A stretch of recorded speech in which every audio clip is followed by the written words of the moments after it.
is Noam Chomsky never on Nightline? I couldn't begin to tell you. He's one of the leading intellectuals in the entire world.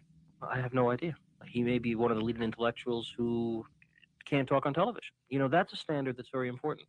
One of the things you have to do when you book a show is know that the person can make the point within the framework of television. So Greenfield, or whatever his name is, hit the nail on the head. You must meet the condition of concision. You got to say things between two commercials or in 600 words. And that's a very important fact, because the beauty of concision, saying a couple of sentences between two commercials, the beauty of that is that you can only repeat conventional thoughts. Suppose I get up on Nightline and I say Gaddafi is a terrorist, Khomeini is a murderer, et cetera, et cetera. The Russians, invaded Afghanistan, all this sort of stuff. I don't need any evidence. Everybody just nods. On the other hand, suppose you say something that just isn't regurgitating conventional pieties. Suppose you say something that's the least bit unexpected or controversial. Suppose you say, the biggest international terror operations that are known are the ones that are run out of Washington. Or suppose you say, what happened in the 1980s is the US government was driven underground. Suppose I say the United States is invading South Vietnam, as it was. The best political leaders are the ones who are lazy and corrupt. If the Nuremberg laws were applied, then every post-war American president would have been hanged. The Bible is probably the most genocidal book in our total canon. Education is a system of imposed ignorance. There's no more morality in world affairs fundamentally than there was in the time of Genghis Khan. They're just different, they're just different factors to be concerned with. No, Chomsky, thank you. Well, people will quite reasonably expect to know what you mean. Why did you say that? I never heard that before. If you said that, you better have a reason, better have some evidence. In fact, you better have a lot of evidence, because that's a pretty startling comment. You can't give evidence if you're stuck with concision. That's the genius of this structural constraint. Welcome to another episode of the Propaganda Report. I'm one of your hosts. I'm CJ. What's up, Nick? What's poppin', my friends, my family? Hopefully you guys excited. Gonna have a great holiday weekend. We got a great show, and I'm glad you labeled it Propaganda Report, because I don't know if the liberal class realize how crazy they sound to everyone else. Everyone else who's not in the high mind bubble. And that's why you see a lot of the rest of the world not really going along with this. This is why you see the majority of the population ready for an independent third party.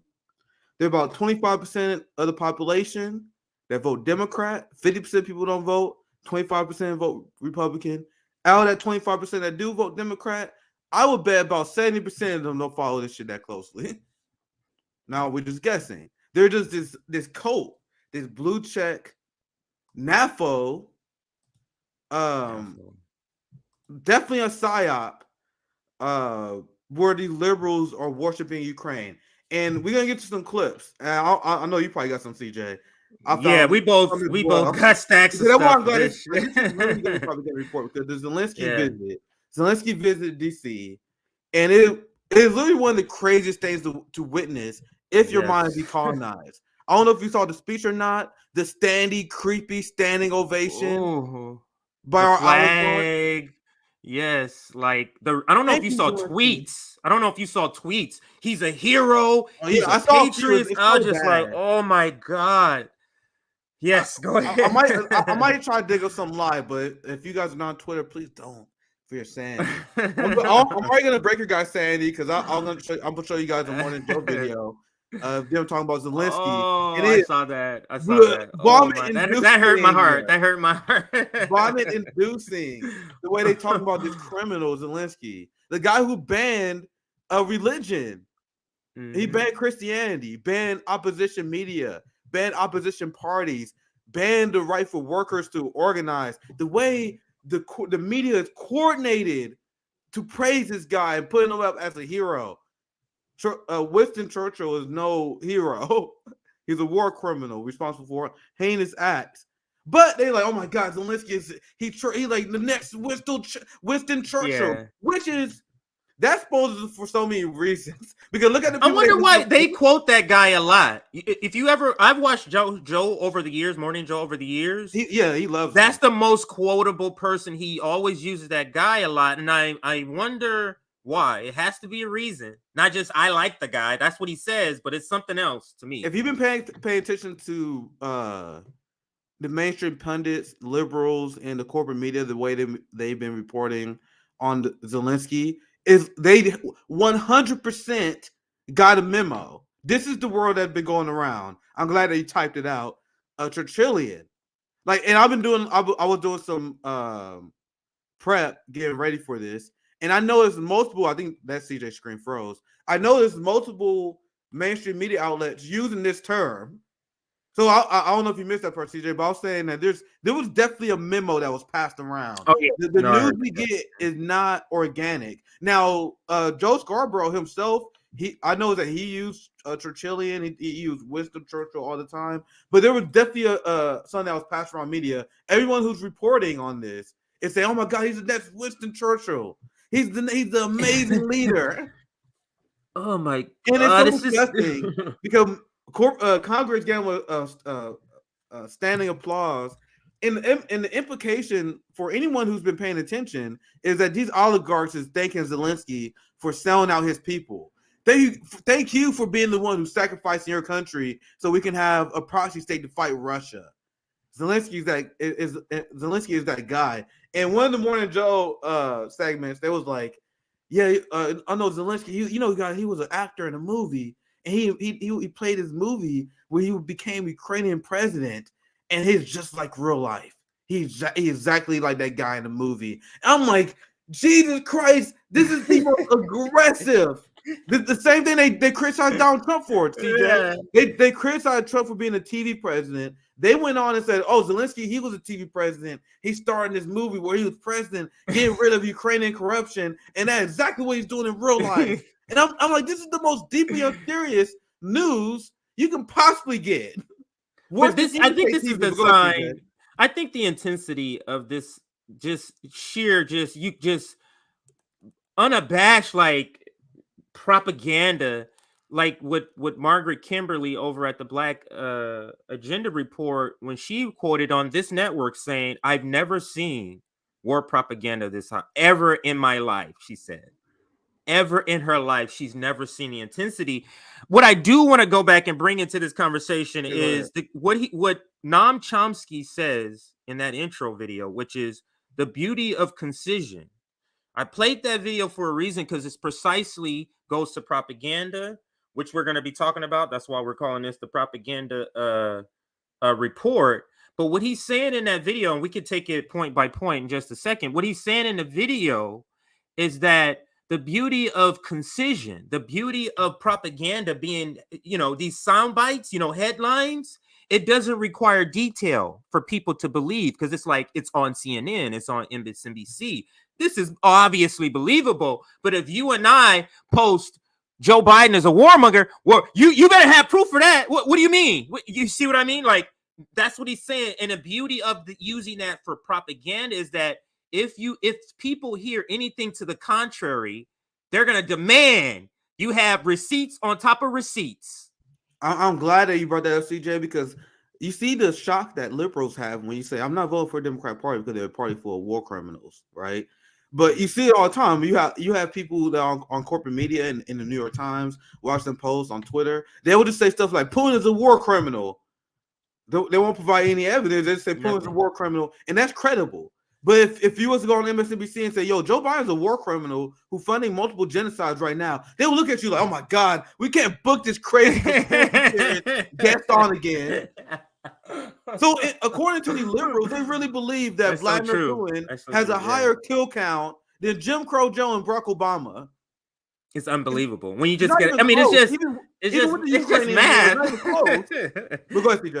It's just mad. So let's take this video point by point. You tell me where you want to stop, because it's important we kind of examine this in our introduction, because it's going to help us examine what our segments, what we're going to be covering today. And Nick and I were talking before, and we were like, what stories we're going to stay with today. And really, we have time for two. And they go to the same point. The title of the video, the United States is the most propagandized country on the planet. And the first story is through this Zelenskyy, where we can see with our own eyes, this visit is like, what are you guys talking about when you're describing them? But then there's the other story of the Twitter files, the latest one, or maybe the number 8. I don't know if there's one after that. Yes, where the they one talk I've been waiting about, for. where they talk about the the FBI and the state agencies using Twitter to through these accounts on Twitter for propaganda. So great title, and these two stories could not illustrate how sophisticated and how advanced the United States is with their propaganda, although it is starting to show because the empire is collapsing, Nick. It's requiring more and more higher levels of propaganda, and when you get that high, it begins to look clearly like a lie to people, where people can see that is clearly a lie. Now, you get what I think I'm saying? most people see go it ahead. now. Like when you look at the actual numbers that CNN and they get, they kill us, right? They get like 500,000, 1 million views. But that's less than 1% of our population. And a lot of these people may fall for it. And a lot of people may just hate watching. A lot of them may just be doing propaganda report like we're doing. Because I'm not watching corporate news to inform myself. I do it because I want to inform you guys the insane shit they're lying to you guys about regarding war. So I think a lot of people, and this is why the corporate media model is failing, they know they're full of shit. They know they're lying to them. But at the same time, so many people will just go along with the narrative in a very lazy way, right? But anyway, I'll pass to you. Yeah, CJ. And then after this, I'm gonna show you guys. Because I'm gonna go in a particular order. I'm gonna show you guys Morning Joe. Yeah, do you? Because I have stuff I can insert anywhere, wherever I insert. And you know how we do. We have a good time just ping ponging. Yeah. So go ahead, CJ. Yeah, since this is kind of gonna be kind of seamless, Nick. Before I even play this introductory video, let me just do the announcements now, because this is really just gonna go one into another. So we're at 72 likes. We have 200 people watching. Can we just get to 200 now? Let's just get to 200 now. We got 211 people watching. Let's hit that like button. Let's get us to 200 right now before we get started. This is a very, very important episode, a spinoff sort of the Nick and CJ show. This is called the Propaganda Report. I think this is maybe the 4th episode. One of the first episodes was the CIA, the origins of the CIA. Was the first episode of the Propaganda. We had a point Report, where we can't unsee the shit. You know what I mean? Yeah. Like once you see the propaganda they do, you can't unsee it. It's so obvious. Like I'm watching this Morning Joe segment, the one I'm gonna show you here very soon when we get done with the announcements, and you're gonna see why we do propaganda report. Right. Like, it's ridiculous that anyone fall for it. But anyway, go ahead. Yeah, and I misspoke. The origins of the CIA was the 2nd episode. The first episode was the father of propaganda, which is Edward Bernays. Edward Bernays, Bernays. He is the father, and actually he is the nephew of Sigmund Freud. So understand the way he developed his propaganda was psychological, and it's still used today. So make sure you like this, get us to 200. Everybody like this stream, get us to 200. Also, if you brand new, or if you need notifications from when we go live, special episodes like this, when we post clips, we're trying to do 3 or 4 clips a day, except for like holidays and weekends and stuff like that. But 3 or 4 clips a day. Shout out to Aaron, who's our editors, cranking out those iconic. People are noticing those thumbnails, Nick. Yeah, thumbnails. You're getting comments. They're like, "Wow, the RBN is coming up with some iconic thumbnails lately." I don't know if you guys noticed. Somebody tweeted that out. Yeah. So join our Substack so that you can get all of that. You get access to our Discord also. So not only you get notifications, you get access to our Discord. Patreon users, I sent the link to Discord again because we did get a lot of new Patreon users. So I sent that. Yes, it is the most reliable. And that's what we're gonna use once we get to op-eds. Like RBN has plans. Don't think this is it. Like we're gonna get to op-eds. We want to be like, this is just the beginning. So again, like the stream, join our Substack. This was the count a couple of days ago. 27,121. Subscribe to us. Some of you are being unsubscribed, so make sure you check every day. Sabby was just told by somebody she knew that they were unsubscribed 2 days ago. So make sure you check to make sure you're subscribed. And I'll toss up a few comments because I'm really anxious to get to the thing. So I'll toss up. We're not gonna do too many comments, but I'll toss up some. If you see anything, Nick, by all means, toss up any good ones you see. A friend of mine watched Zelensky's speech and believed it. Oh, Jesus fucking Christ. Yeah. So as ridiculous as we feel it is, Nick, there's millions of people that believe this stuff. Go ahead. Yeah. Don't be too mean to him, but you gotta sit him down. Man, maybe what you can do, and this is a technique that I do. Sit them down and watch this shit with them. So then you can point out in real time why they're lying and why it's bullshit. And a lot of people I'm around is apolitical, but I swear to God, my brother and them, they have good instincts because they will watch me watch the debate. I'm like, this is why he full shit. So then they know, they see the same shit. They see the same traits, the same patterns. Right. So that's the only thing I can do. The only thing I can suggest. This is the reason why when you say you're more informed if you're don't watch these. This is the reason why. Because it's better to be misled, given a wrong map. Is that better than not giving a map at all? You get what I'm saying? So understand that. So so people go off their instincts. It's the reason half the population don't vote, Nick. Because their instincts are telling us this is some motherfucking bullshit right here. I'm looking at this shit and this is bullshit. Yeah, and that's despite all the media. We've been covering this through our propaganda report, especially coming into the midterms. The intense propaganda of the corporate media saying, "Yo, the elections super important, very important. If you don't vote, you're gonna die."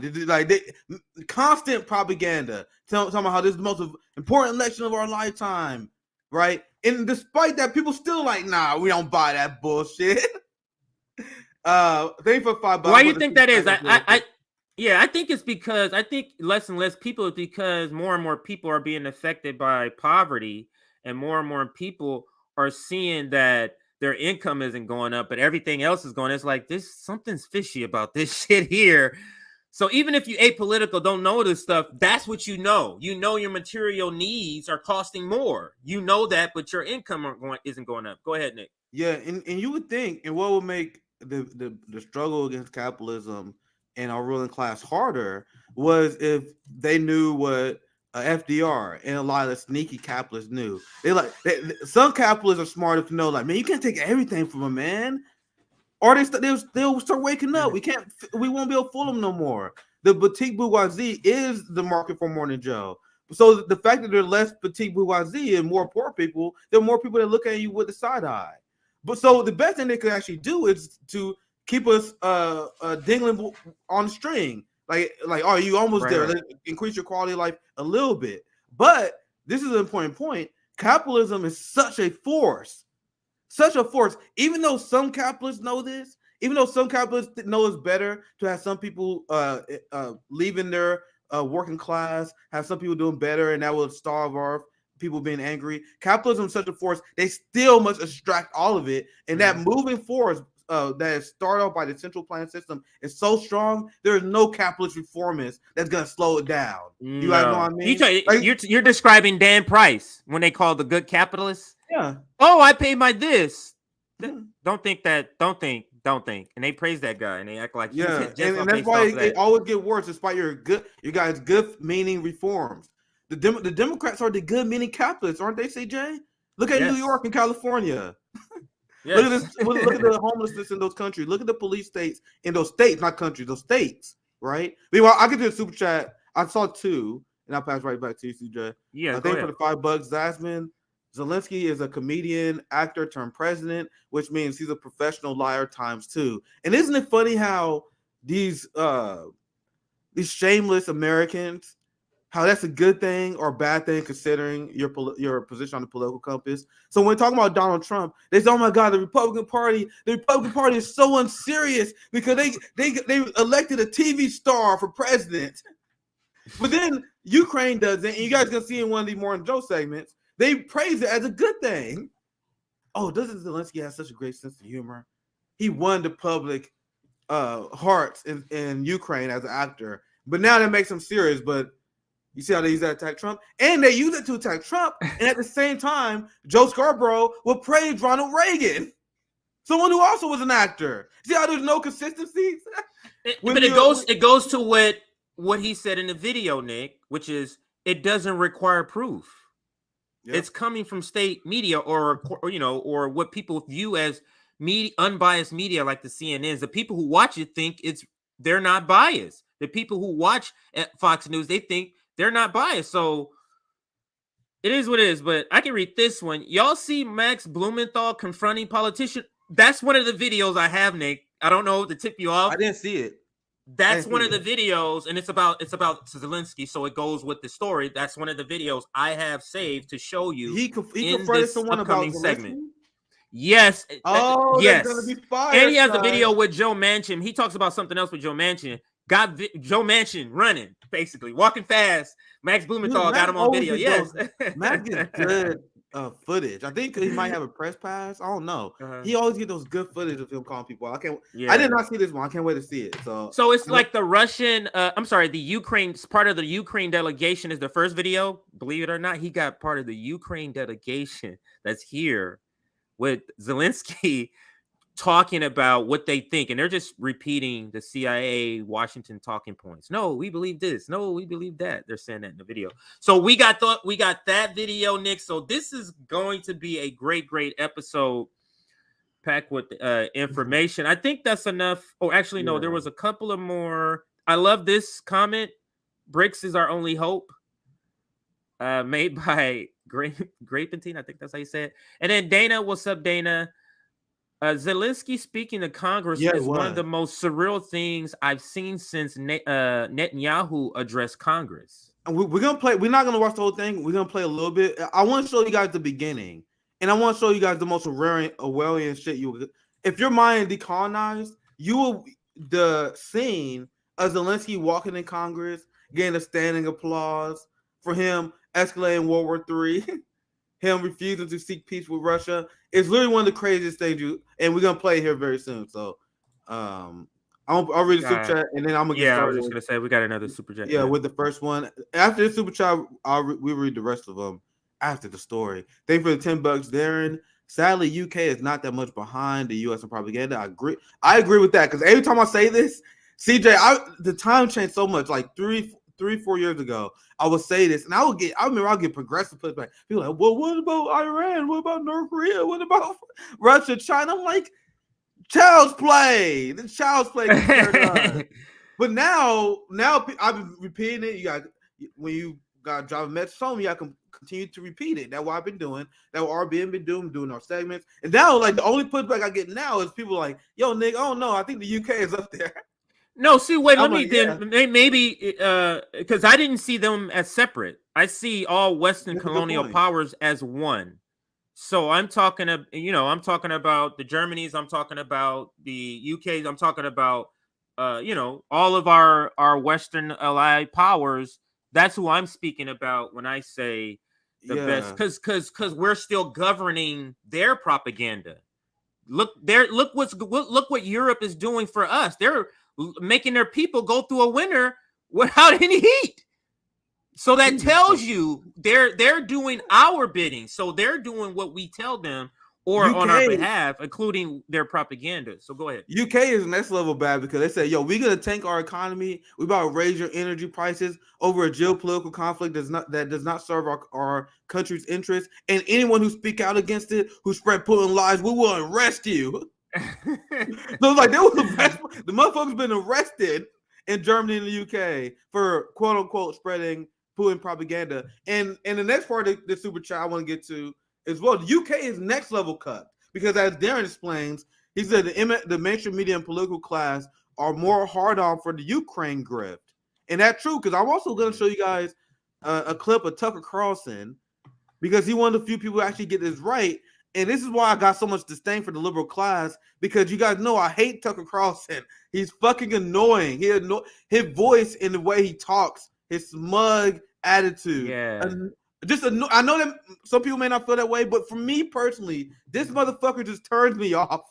Like he's the most muggest motherfucker, and I know he has an agenda. But on Ukraine, he's way better than out everyone else. Right. And they're not And he's afraid to creating a throw lane. This is how when the left, especially elected leaders, the Bernie Sanders, the AOCs, the Ilhan Omars, when they decide to go with a reactionary party and what they want them to do instead of being a Dennis Kucinich, then you open a lane for a conservative to do this, and then what's going to happen is what Shama said, Nick.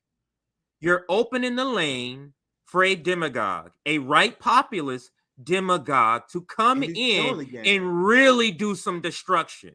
And that's going to lay squarely in the lap of the pseudo left, squarely in your lap. Bernie Sanders, the AOCs, the Ilhan Omars, the Sam Cedars, the TYTs, the Humanist Report, squarely in your lap. Maybe I need to do more propaganda reports on Tucker so I can explain what he does, because I watch segments on and it's clear what he does. But he gets the Ukraine issue right, and that is the lane they leave Tucker, and that's why Tucker destroys them in the rating. It's not even close.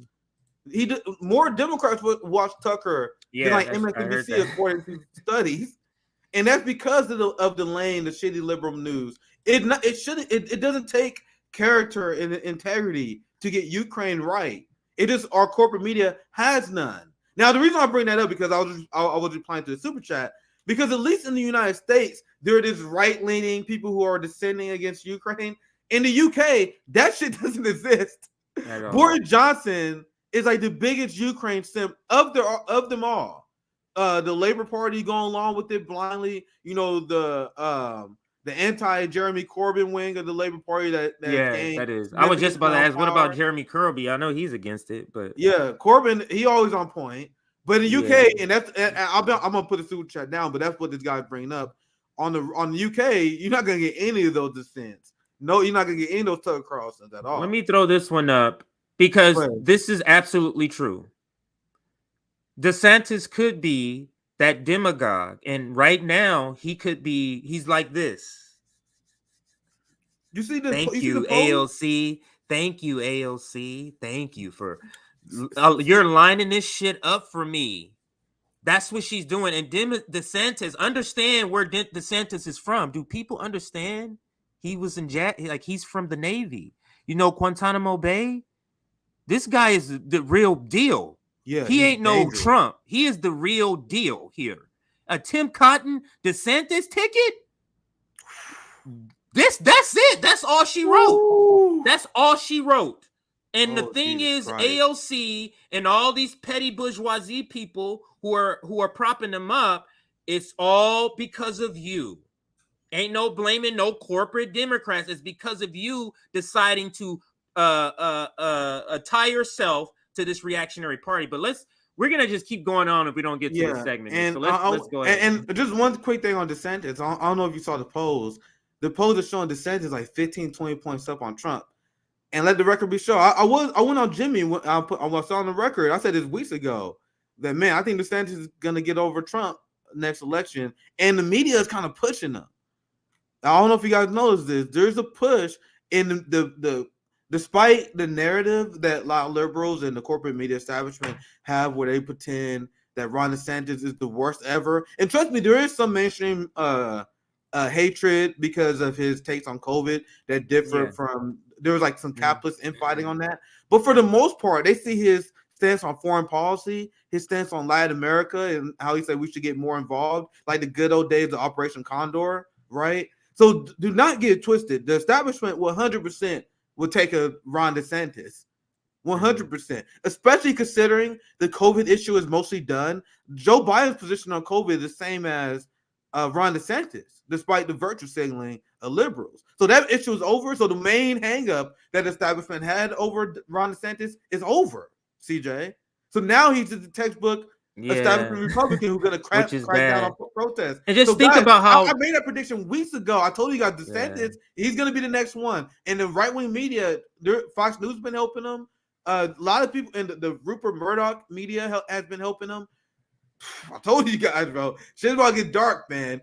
Just think, 2 years ago when he was running against Andrew Gillum, the media was destroying him. Yeah, he was Or considered liberal a media. joke. They were, yeah, he was considered a joke. And look how quickly what propaganda can do. So let's continue with the story. If you were ready to start, or I Yeah, can I'm start gonna with show you something. guys this because we're gonna talk about Zelenskyy visiting DC, which show how we are the most propagandized country. And by the way, they would not be doing these amazing, these grand spectacles of Zelenskyy coming to Congress to beg for more money. We would not be getting them these advanced weapon defense systems that we literally 6 months ago, Joe Biden said he was not going to give them these weapons. I want to emphasize what Arbin has been saying for quite some time. This is a sign of desperation, a sign that Ukraine is losing. This is a sign of weakness because people are asking questions. People in Europe are protesting. People in the United States asking questions like, we send him how much money, how many billions of dollars, and how we gonna send? We're gonna make another spending package. How long that spending package is going? There are reports that the mainstream media finally starting to acknowledge that show 30% of the Ukraine package aid is not even hitting the front line. Only 30% is hitting the front line. So despite the insane propaganda, I'm gonna show you one. They're losing public support for this war as well. They losing this war. Like there's a lot of talks about an oncoming winter Russian offensive. They still have a ton in the tank because every month, I don't know if you guys have been noticing this, the mainstream media is like, Russia's running out of missiles, and Russia's like, what the fuck are you talking about? We're just getting started. Every story every month they run a story. Oh my God, Russia about to run out of weapons, and then they like, yo, we about to send more weapons to the front line. We about to send more reserve troops. So now we're gonna hit a winter where people are hurting. The Ukrainian people, despite what the media is saying, we are seeing massive casualties on the Ukrainian side. Yes, this is war. Casualties on the Russian side, but compared to the casualties on the Ukrainian side, it is becoming harder and harder to justify this war, especially now that the rise of BRICS and strong global powers not going along with this. That sealed the death coffin. Russian economy is still going strong. The ruble is still going strong. Their plan is failing, so they need to do these PR shows. Oh my God, we are united. We're gonna beat Russia. You want to know how desperate they are? They've been doing the classic Nazi propaganda of saying stuff like this, and this is one of the arguments that Zelensky's been making. They said if you spend more money on us in Ukraine, that's an investment because you're gonna stop the unhinged Russian mob from taking over Europe. Think about what they're saying here, guys, and look at the mission. Because on one hand, they say, oh my God, look at Russian military, so weak. Russian military weak, it's feeble. They're losing to the Ukrainians. They're losing to the Ukrainians. If they're losing to Ukraine and their military is exposed as weak and ineffective, as you guys said, how are you guys saying that Russia's about to take over Europe? You see how they do the trick where they say Russia is the almighty, unstoppable, evil empire, but at the same time they're clowns, they're feeble, they're weak, right? Shit himself. They ran by. You got paint your enemy as being strong, while painting them as being weak and feeble at the same time. They don't change the game plan, CJ. They do the same shit. See, this old school classic propaganda. Now, I preface this number. I'm gonna go to the video, but CJ, any takes before I move on? I'm gonna show you guys. Yeah. So what I did want to say before you play that is, do you think? I mean, because I heard some of your reason why, but I'm specifically thinking of them bringing them so quickly, like it wasn't advance notice, and right now, why would right at Christmas time is because they're about to lose power, and they're trying to explain away why they need to send this money before Republicans. I mean, I can't think of any other reason why it was so urgent right here, why they couldn't wait till after the holidays to do this. Like, why they wouldn't normally be in Washington up until this date right now, like they would be gone already. That's such a good point, CJ, and I want you guys to remember that. That's such a good point because this segment is going to cover this, how this spontaneous meeting with Zelenskyy occurred, and I do not buy that for one fucking second. No, so there was passing this Ukraine package, and now you got people, you got protesters, you got the squad that playing defense for defending these votes, right? So they had to have a grand showing. And I'll play the video. And we're not gonna watch the whole segment because I want to show you guys what they were saying before Zelenskyy gave his grand speech. And this is my favorite propaganda show to play, Morning Joe. And it was as cringe as you could possibly imagine. So I'm gonna shut up because I'm gonna let Lavi play because I want you guys to see what they're saying and we're gonna debunk it. And I think a lot of the propaganda literally speaks for itself. So let's check it out. He needs to look the American people in the eye and explain in a larger sense what the struggle is all about. I think in coming to America, it would also help strengthen the spine of our colleagues in Europe. They're Dude, look at how insane these people are. He said by having Zelenskyy show in the United States and get a grand speech, it's gonna strengthen the spine of our European colleagues. What does that mean? It's not the United States that is suffering the consequences of this war. At least not nearly to the extent as Europe is. So this is an American politician, an American neocon that's like, hey, Europe, those consequences of our actions, toughen up. You see this? Toughen up. Throw in 2 more coats, man. Stop complaining. Your energy prices are soaring. Stop bitching. Stop bitching. Work Now, 20 more hours per week. You don't need to see your son or kids. Come on. I'm gonna be stopping this a lot, but I'll let it play a little bit more here. I just want to emphasize that part. also help strengthen the spine of our colleagues in Europe. They're about to take a walk through hell in terms of the winter, and even if they get through this winter without shortages, they've got to worry about next winter, and we've got to all stick together on this. Horrors that we could. I want you guys to realize that Morning Joe is showing this clip of him as a virtue. And this is another reason why I'm using these sources, because mainstream media they will have politicians go out there and say the quiet part out loud to their face.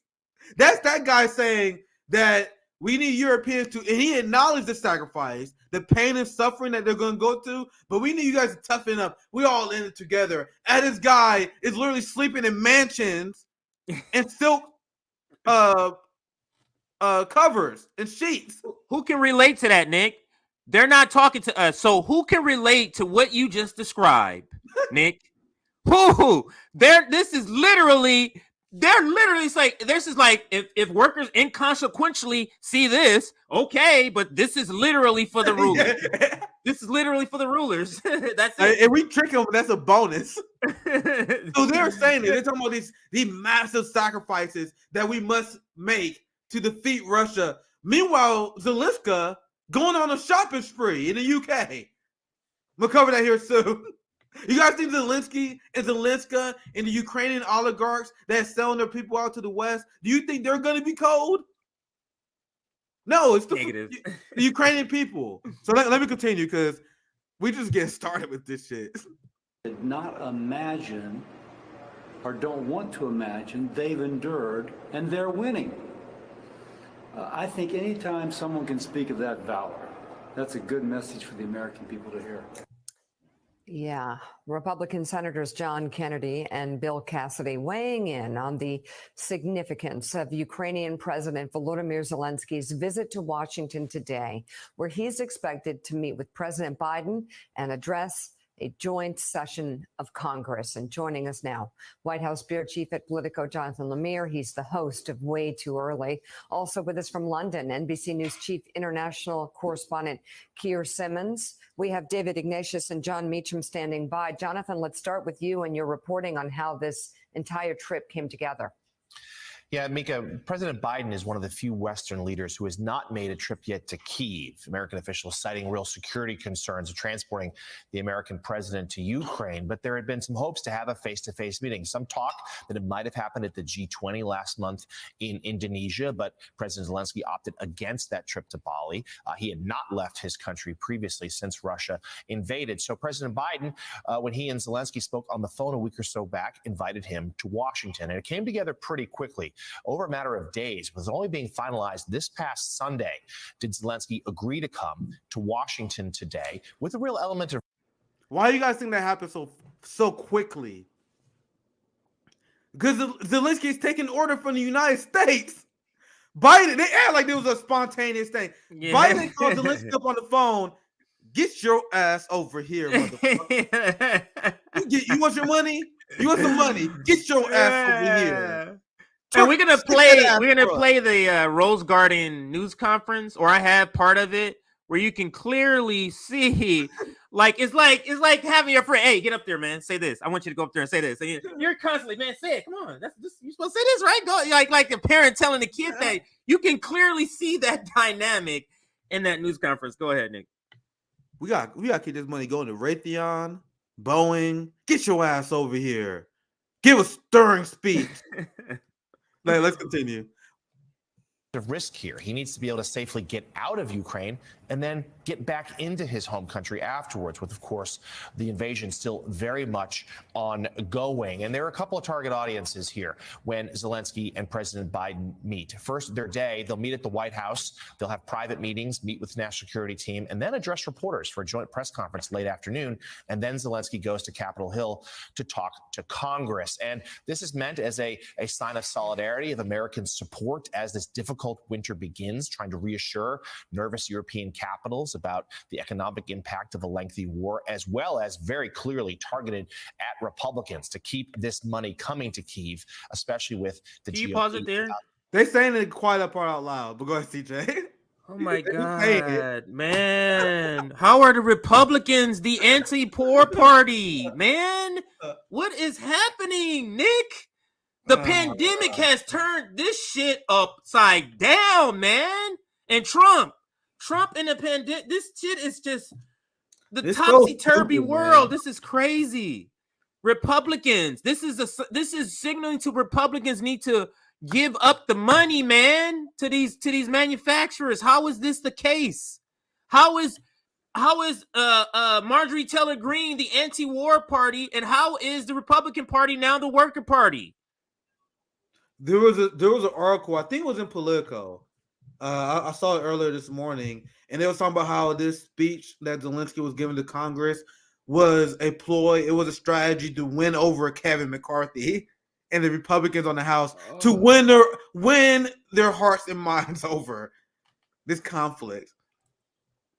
Those goddamn Republicans won't give us a blank check to Nazis. Oh, yeah, by the way, if you vote Republican, you're a Nazi. But the Republicans, they won't let us give unlimited money and resources to the Nazis. But I want to be clear, and Tucker on his segment, and I fucking hate the fact that you motherfuckers had to make me pull him because he did a segment roasting the Mitch McConnell Republicans. And he had an argument, CJ, that is not an argument that will come from us, but an argument that makes sense. You want to know what he said? I'm kind of spoiling it. But he said, you have Zelenskyy who banning Christian parties in Ukraine, and you have evangelicals and Christians on the right supporting him. You gotta admit, that's a goddamn scathing argument. That's a dagger. That's a dagger right there. That's a goddamn compelling argument. You know what I mean? From the right. And Tucker, he went on a whole thing about that. But anyway, I'll get to that later. We only pay. We're not gonna. This is why Tucker is dangerous. Yeah, and this is why he's so great at propaganda. Because what he did was he said, "Oh, let me go ahead and go and pull on the heartstrings of what Christians care about here." Yeah. And they're gonna start going, "What? What? Yeah, what? Zelenskyy did what?" You see, yeah. Let's check. Put some accountability on that money that Zelenskyy, who banned all these Christians. You see how he's doing that? These people, Nick, Yeah, But wait again, till we this is get the to Hunger it. Games. This is the Hunger Games. Go ahead, Nick. Yeah, wait till we get to it. Cause I think I gotta save my bookmarks, and I'll pull it up here later while we do our ping pong. We only watch a few more minutes of this. This is and I'm gonna show you the Zelensky speech in Congress. I want to watch it as a case study because Armand decolonized, and I want to show you the shit show of a country that we live in. But let's just watch a few more minutes of this, just so you guys see how they just talk about Zelensky in this war. To take over the House.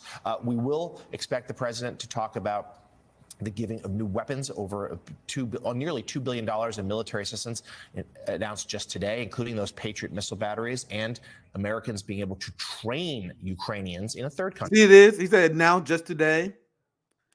Now they want to pretend that Zelensky's trip was spontaneous. And they're like, oh man, just a coincidence that Zelensky got here right when we announced this new Ukraine package. Fuck out of here. But you see, they will say this shit in their segment while they trying to paint the other narrative. And I'm watching this shit, and I know you watch it too. People who mind the car, and I was like, the data you guys sending us and the story you're painting is incompatible. Anyway, let's continue. Country about how to use those batteries, but there will still be some disagreements too. Zelensky and Ukraine want weapons with longer range to be able to strike it deeper into Russia, and the U.S. is still very reluctant to give those over. So there will be some points of tension today amid what is clearly a sign. And what's interesting is this has been a disagreement that's been going on for months now, but there's no critique from these people because he's going to explain. I don't know how much longer we're going to watch, but they explain that it's not in U.S. best interest to sell Ukraine long-range missiles because we don't want Ukraine to use our long-range missiles to attack Russia because they may fucking start nuclear war. Right? So they don't even trust Ukraine to use these weapons the right way, and they don't want to have them start some shit. Then that the United States is going to have to cash. They're going to have a check that they can't cash, Nick. Yep. The United States cannot go to war with Russia, Nick. They cannot, but they are not telling the American citizens that's the case, because we got to always pretend we're this powerful. We cannot go to war with Russia. And if you think if you understand that, we really can't go to war with China. Hell no. But those are two things we're trying to do. Go ahead, Nick. No, you are so on point, CJ. You so on point because they say here and they brush past it, the disagreements between the United States and Ukraine that have been causing a little bit of friction, because even Joe Biden in the United States realized we cannot launch fucking missiles into Russia. Meanwhile, you guys realize that is quite literally what Zelensky and Ukraine is asking for, right? That's it's because, Nick, this is the reason. Zelensky is asking for weapons so he can literally save Ukrainians' lives in his mind. This is going to save these people dying. Where the United States don't give a fuck. You see how this proves the United States don't give a fuck in that sense. But they also understand that if they give these weapons, like if you give me a weapon, if you give black people a weapon, we gonna shoot who? Who do you think? Yeah. You get what I'm saying? I ain't gonna say the word, but y'all all know. I'm gonna put it up on the screen, but y'all all know. Because I don't want Twitter to do nothing to this stream. But y'all all know if you give black people a bunch of guns, who we gonna go after? Everybody understands that, okay? So that's why they ain't gonna give it to us. That's why they made this law when the Black Panthers showed up to the freaking Capitol with guns. And they said, "Oh no, we can't handle black people. The majority of black people owning guns. Oh no, did you see what we did to them? The slavery? No, we can't do that." Go ahead, Nick. Yeah, I'm gonna play like the last 10 seconds again so you can hear him say it. But there's no critique of Zelensky. Why they pretend Zelensky is a hero? The same way that Ukraine sent that accidental missile over to Poland, which I don't know. I personally think that was accidental because that stuff happened in war. Who knows, right? But despite that happening, you had Zelensky saying that Russia did it and that we need to trigger NATO Article 5. And that's despite, once again, the insane Anthony Blinken ran State Department, and the Biden administration said when that happened, they were like, okay, we can't say Russia did it because that will actually start World War III. Meanwhile, Zelensky like, let's fucking go, nigga. Let's run up squad. Let's get NATO Article 5. NATO, let's go, nigga. We about to blow up the world, nigga. Because the best faith interpretation of what Zelensky is doing, you have one interpretation, is like if you get invaded and you really believe you're the victim, you're like, nigga, I don't give a fuck if it's World War III because I'm fighting my invader. Hell, I want World War III to happen because I want everyone to beat the fuck out of Russia. I don't want to concede territory. Like, what's gonna happen? Everyone know that's gonna happen. That's why people call for peace, because literally drawing it out any longer, you're gonna reach the same conclusion next year, but with more dead bodies. With Russia and next the person on the front lines always has a different perspective of supplies and need than the people back in Washington. And that's essentially what we're talking about, the verse like Zelensky versus the friction that you're talking about. But go ahead, we can get back to the video. Yeah, let's get back to the video. We only watched a little bit more, and then we got a lot. We got a lot to get to. You guys, this video, we only got 3 minutes and a half. There's so much. I show you guys more than Joe, because more than Joe, there's so much condensed propaganda. Not many shows do it like more than Joe, I promise you. So, and we haven't even heard from Joe Scarborough in this segment. He's the motherfucker I can go off on all day. But I want to play like another minute or so of this segment, and then we move on to the next part. Solidarity. But Keir Simmons, I wanted to ask you about how this trip, do you anticipate this trip being received in Moscow? The U.S. has been so careful to avoid further provocation of Putin to anything that would trigger a larger response. How do we think Zelensky's mission, covert trip to Washington, is going to be received back at the Kremlin? Well, badly, I suspect. I don't think Putin will be pleased to see it, to say the least. Jonathan, I think your reporting about how quickly this was put together is fascinating, because I think it shows us that it isn't just Moscow that sees Washington as where the action is. It's Kyiv as well. I think it indicates real concern with the Ukrainians. Can you pause it right there? International reporter. It's a high likelihood, and I'm just throwing this out there. You can call it conspiracy. This guy has a connection to the CIA. Oh, 100%. This particular person right here. One, there's a couple of reasons you can see his position, and two, who does the ruling class trust to really deliver this message that he's saying? But the CIA. That's their closest comrades. You get what I'm saying? Like, that's their closest, the people they're going to trust the most, because they know these are the people that's going to go the farthest for capital.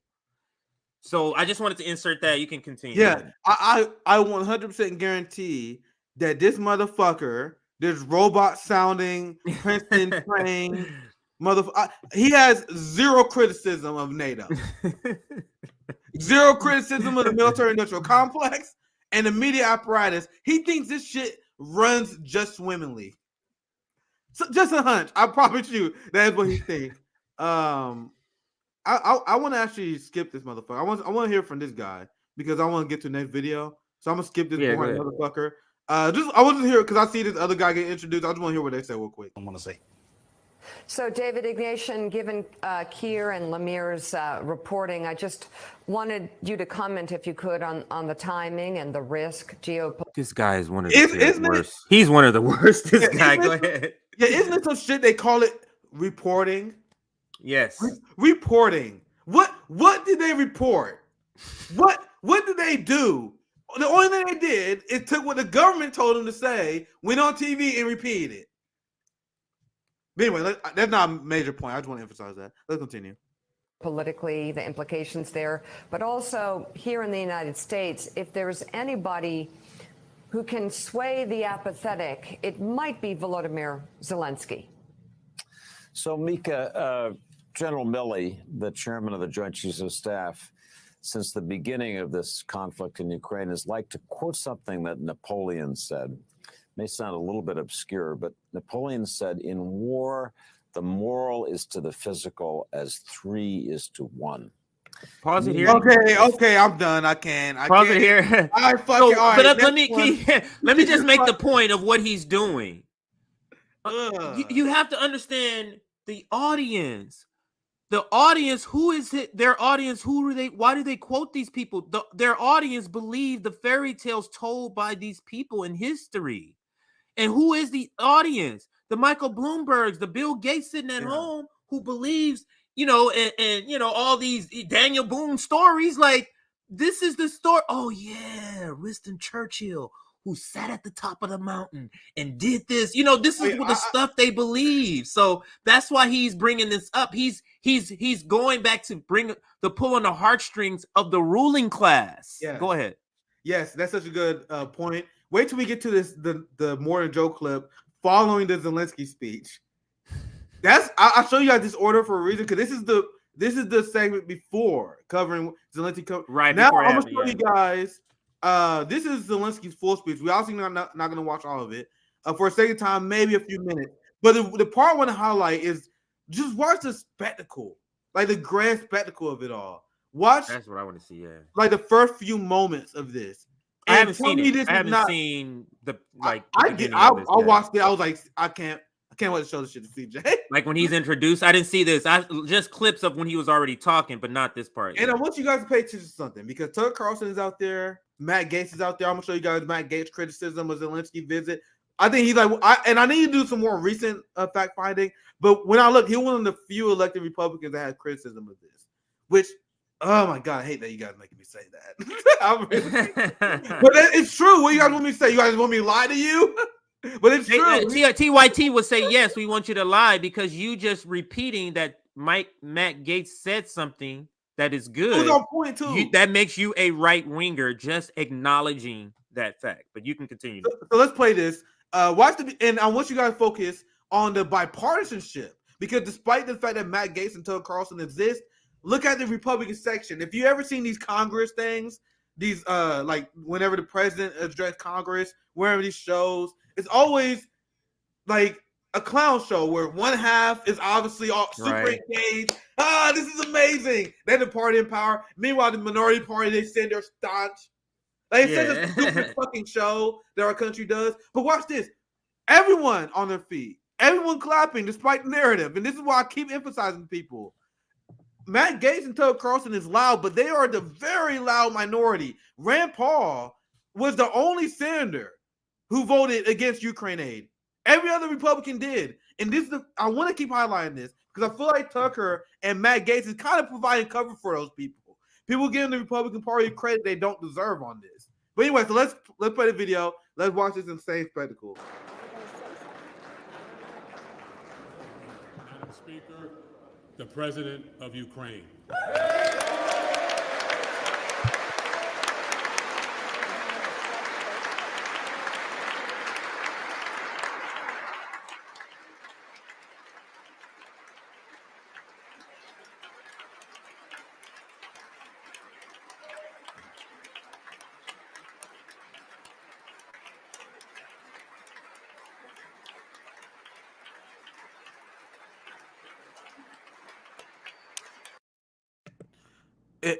I want people to understand. I want our audience to understand. All these faces you're seeing is the collection of the most evil people in the world right now. Like, every time I see this stuff, I think like, man, the sheer amount of evil in one area. Anyway, let's continue.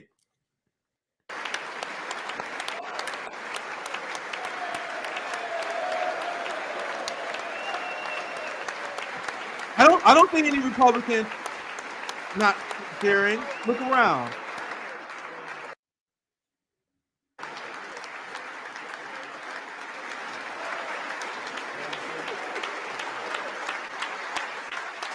Zelenskyy himself, Nick, is probably like, wow, American propaganda. He's probably amazed at the level we will go. He's probably like, oh my fucking God. All you motherfuckers are here for this shit? That's what he's probably saying to himself. He can't believe it. You know how many billions and billions and billions of dollars that are sitting in that room right now? That's probably $1 trillion sitting in that room right now. And he's probably like, what the fuck? All you guys came out for this? And I'm just wearing a sweater. Y'all couldn't hook me up with nothing like that GQ? Like that GQ photo shoot. This is some garbage, Nick. This is a costume he's wearing. Do you understand that? Yes. Do you understand he's wearing a costume? They didn't know he was coming? I'm almost about to start crying laughing at this shit, nigga. Nigga, this shit is so ridiculous that he's wearing that. They couldn't put him in a suit, Nick. They couldn't put him in a suit. They have him in a costume, Nick. This is a costume they have him in. Go ahead. And CJ, and if you see the mainstream media coverage on this, I really hope there's an example somewhere. They all repeating the narrative of, oh my God, look how humble Zelenskyy is. He's dressed like a normal person. He's probably like, y'all niggas didn't let me put on a suit, nigga. I brought suits, Joe. I brought suits, Joe. You won't let me wear a suit when you got all these people here, Joe. I want to go back to another hilarious point that you made. I want to go back to another hilarious point you made because, as we said, we're no more propagandized state than the United States. We are the Michael Jordan of authoritarianism. I'm going to start saying it now. We're the Lionel Messi of propaganda. We're the GOAT. No, there's been no empire that's greater at this shit than we are. Like the Nazis studied us and our genocide of indigenous people. It's like, let's learn from these motherfuckers, right? The Ukraine is the most corrupt country in Europe. They look at America, they're like, man, we aspire to be like these people. Zelenskyy himself said we aspire to be like Israel. Remember that? So Zelenskyy is walking in here like a college basketball player walking into New York Knicks locker room for the first time. He started out like, holy shit, you motherfuckers don't even have to ban opposition parties. Y'all niggas got this shit locked down so bad. You guys don't have to ban opposition media. Y'all, they just know. They just know how y'all do. Oh my God, these niggas are so corrupt. This shit is incredible. You think they prepared him? They probably say, hey, Zelenskyy, you about to see some really tremendous acting in here. It's gonna inspire you. Okay, so action. Zelenskyy about to go back to Ukraine. He about to go back to Ukraine like, we need you that shit. Because like I said, it's the first time he's been to the United States. He's never seen. He like, man, it's unbelievable. Let's continue. But it gets goofier. And after this, I'll pass to you, CJ. I know you got some stuff you want to show. After this, I'm gonna show you. It's a short video. It's literally only like 3 minutes after this. The post morning Joe coverage of this, where it's worse than the first one I showed you. And it's unbelievable how they keep topping themselves. But let's continue this video. It's unbelievable.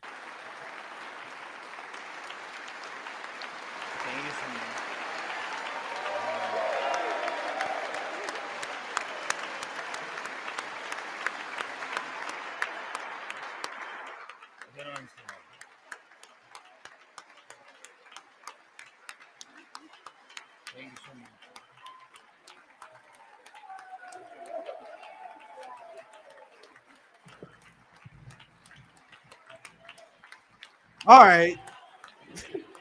Okay. Guys, that's both sides of the aisle. Yeah.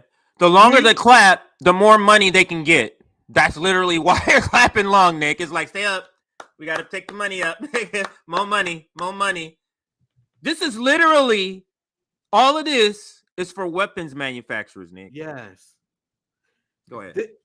Raytheon Boeing and the arms industry is booming. The military industrial complex, the prison industrial complex, the border industrial complex is booming. The military industrial complex in particular because of that guy, Zelenskyy. So you know what, man? Black people have been getting capitalists paid since the Atlantic slave trade, and it hasn't stopped because who delivered this money? It was Austin. Isn't he an ex-Raytheon person, Nick? Yep, exactly. Literally directly. He's delivering directly from. He's delivering billions to capitalists. That's one hell of an investment, Matt. The investment that Raytheon Boeing gave to Biden, the Democratic Party, they're making that thousands of times fold, man. Jesus fucking Christ. So let's continue this, they continue. They have this spontaneous, quote unquote, spontaneous standing ovation, and they really want us to believe that every single one of these rich oligarch motherfuckers was just moved by emotion by the presence of Zelensky. That this theater isn't planned. Watch this bullshit. Wait, hold on, Nick. 1 second. Remember when it was there right before it was time to expand or extend like unemployment, and they just went on vacation. They literally went on vacation.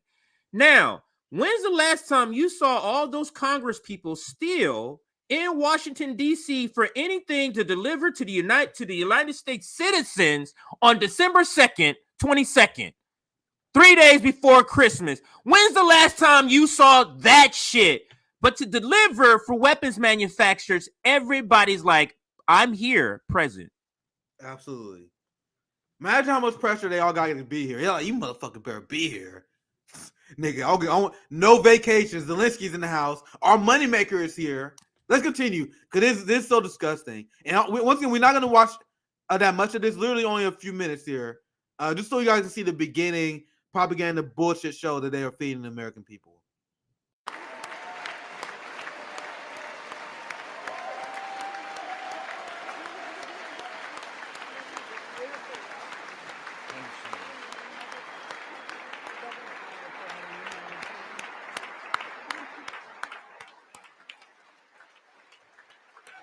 Members,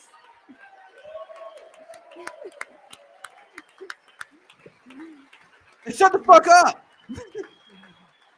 members of Congress. This bullshit standing ovation. Members of Congress. I hate these people so I have much, the guys. high privilege and the distinct honor of presenting to you His Excellency Volodymyr Zelensky, What? President of the Ukraine. What do you call this nigga? What do you call him? Oh, His Excellency. So a person named His Excellency can't get a suit, Nick. His Excellency can't get a suit. There's no suit for His Excellency. Y'all couldn't put him in a suit and a nice new shave. What? He's wearing a costume, man. This is clown shit, man. This is deeply serious people, accordingly. Apparently. Let's play this part again. Apparently, deeply serious people. That's what they want us to believe. That these people are serious, well-minded people. This is a joke. Privilege and the distinct honor of presenting to you His Excellency Volodymyr Zelensky, President of the Ukraine.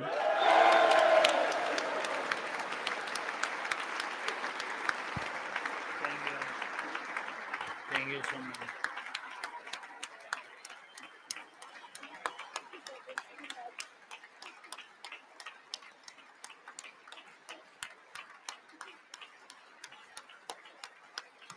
Look at these evil motherfuckers, man. Thank you so much. Yeah. Thank you. It's too much for me. All this for our great people. Thank you so much.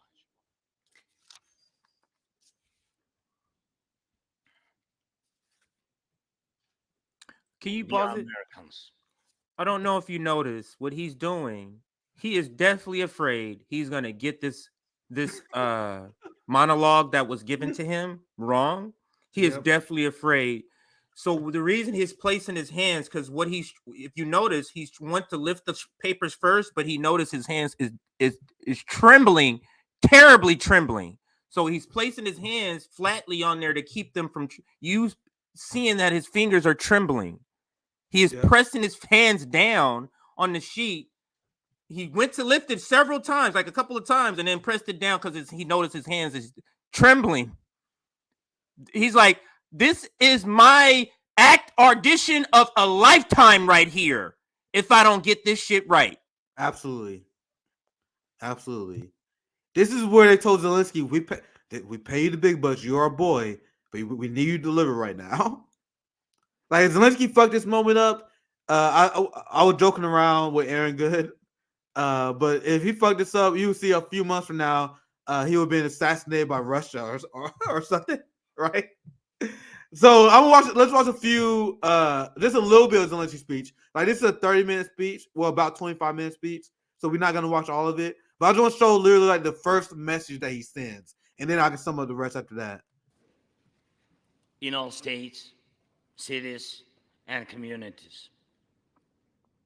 All those who value freedom and justice, who cherish it as strongly as we Ukrainians, in all our cities, in each and every family. I hope my words of respect and gratitude resonate in each American heart. Madam Vice President, I thank you for your efforts in helping Ukraine. Madam Speaker, you bravely visited Ukraine during the full-fledged war. Thank you very much. Great honor. Thank you.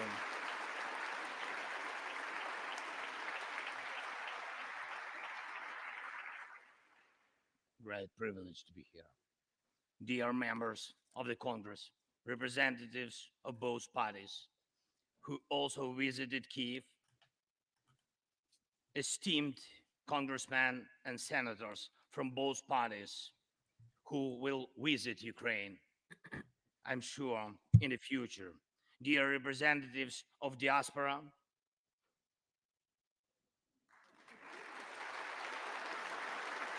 Can you stop it there?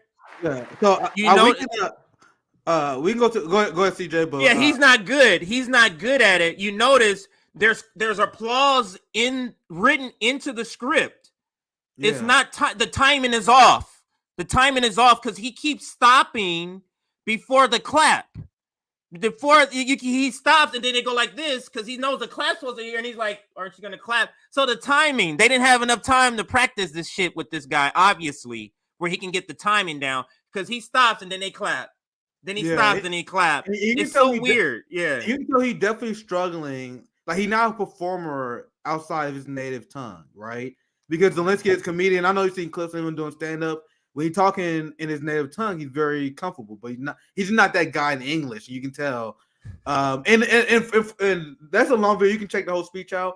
And it's in the very beginning, that's why I just want to watch the very beginning so you gotta get the theme of it. He pretty much thanks everyone for the money laundering scheme that they helped approve, right? And then he goes on and says that the United States need to do more.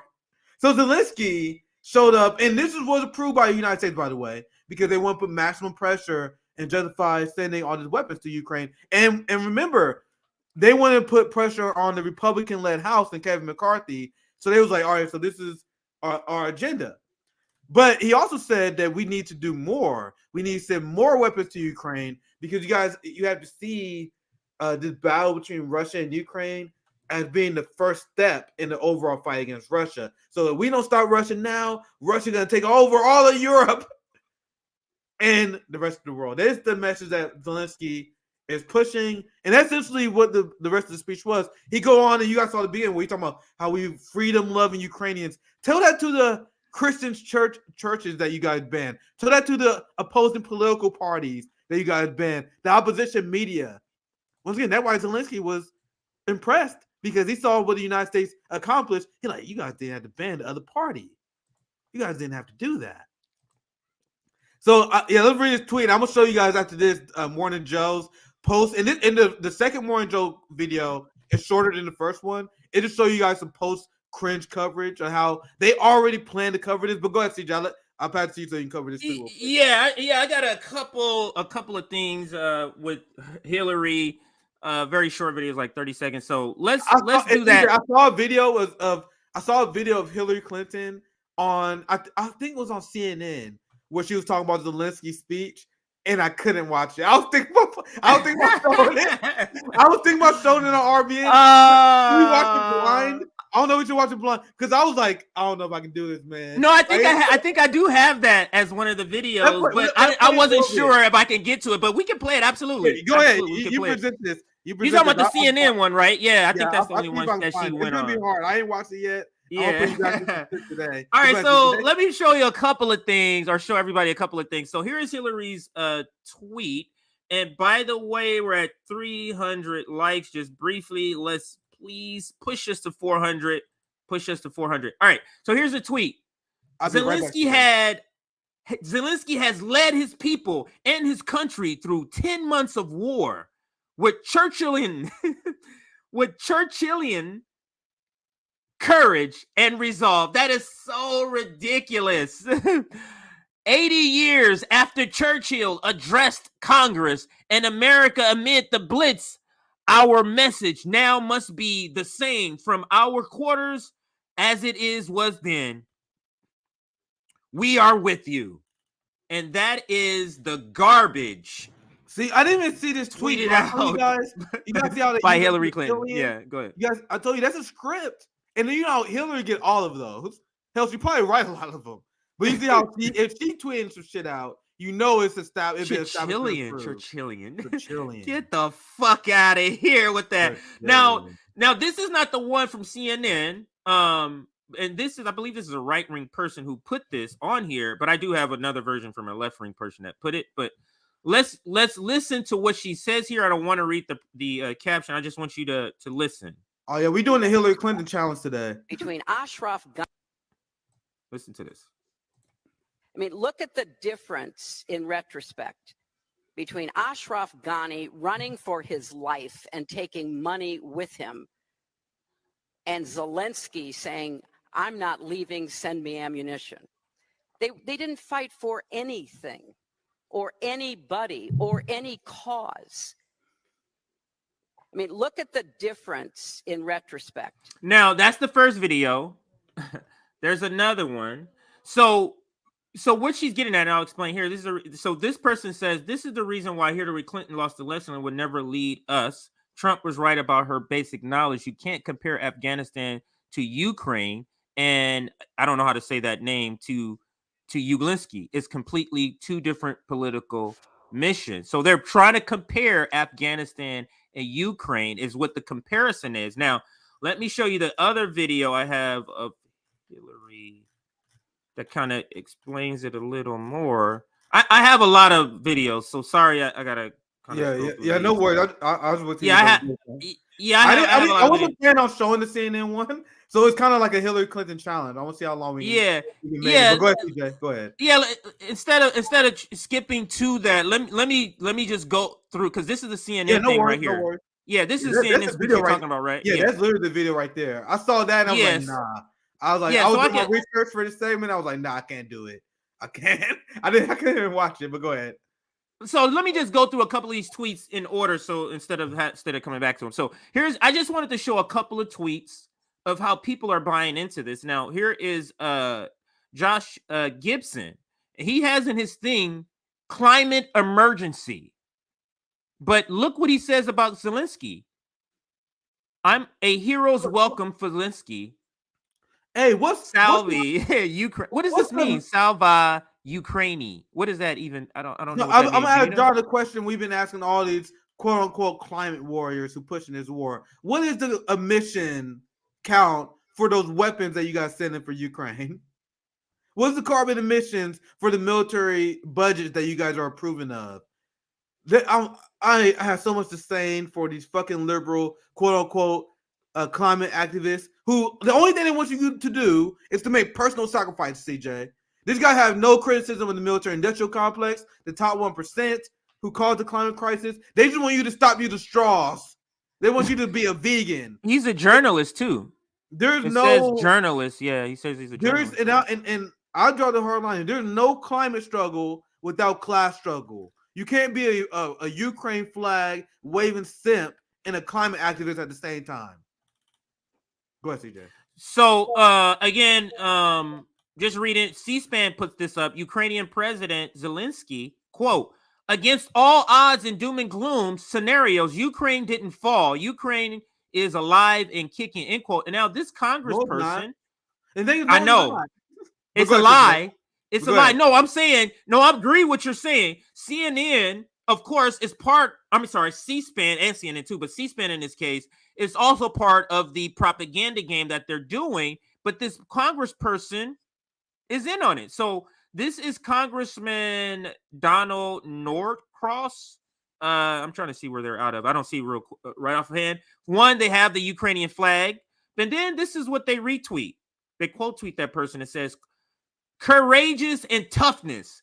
That's what we heard tonight from President Zelensky and what we've seen from the Ukrainian people this year. I'm proud to see the United States play a leading role in uniting the world.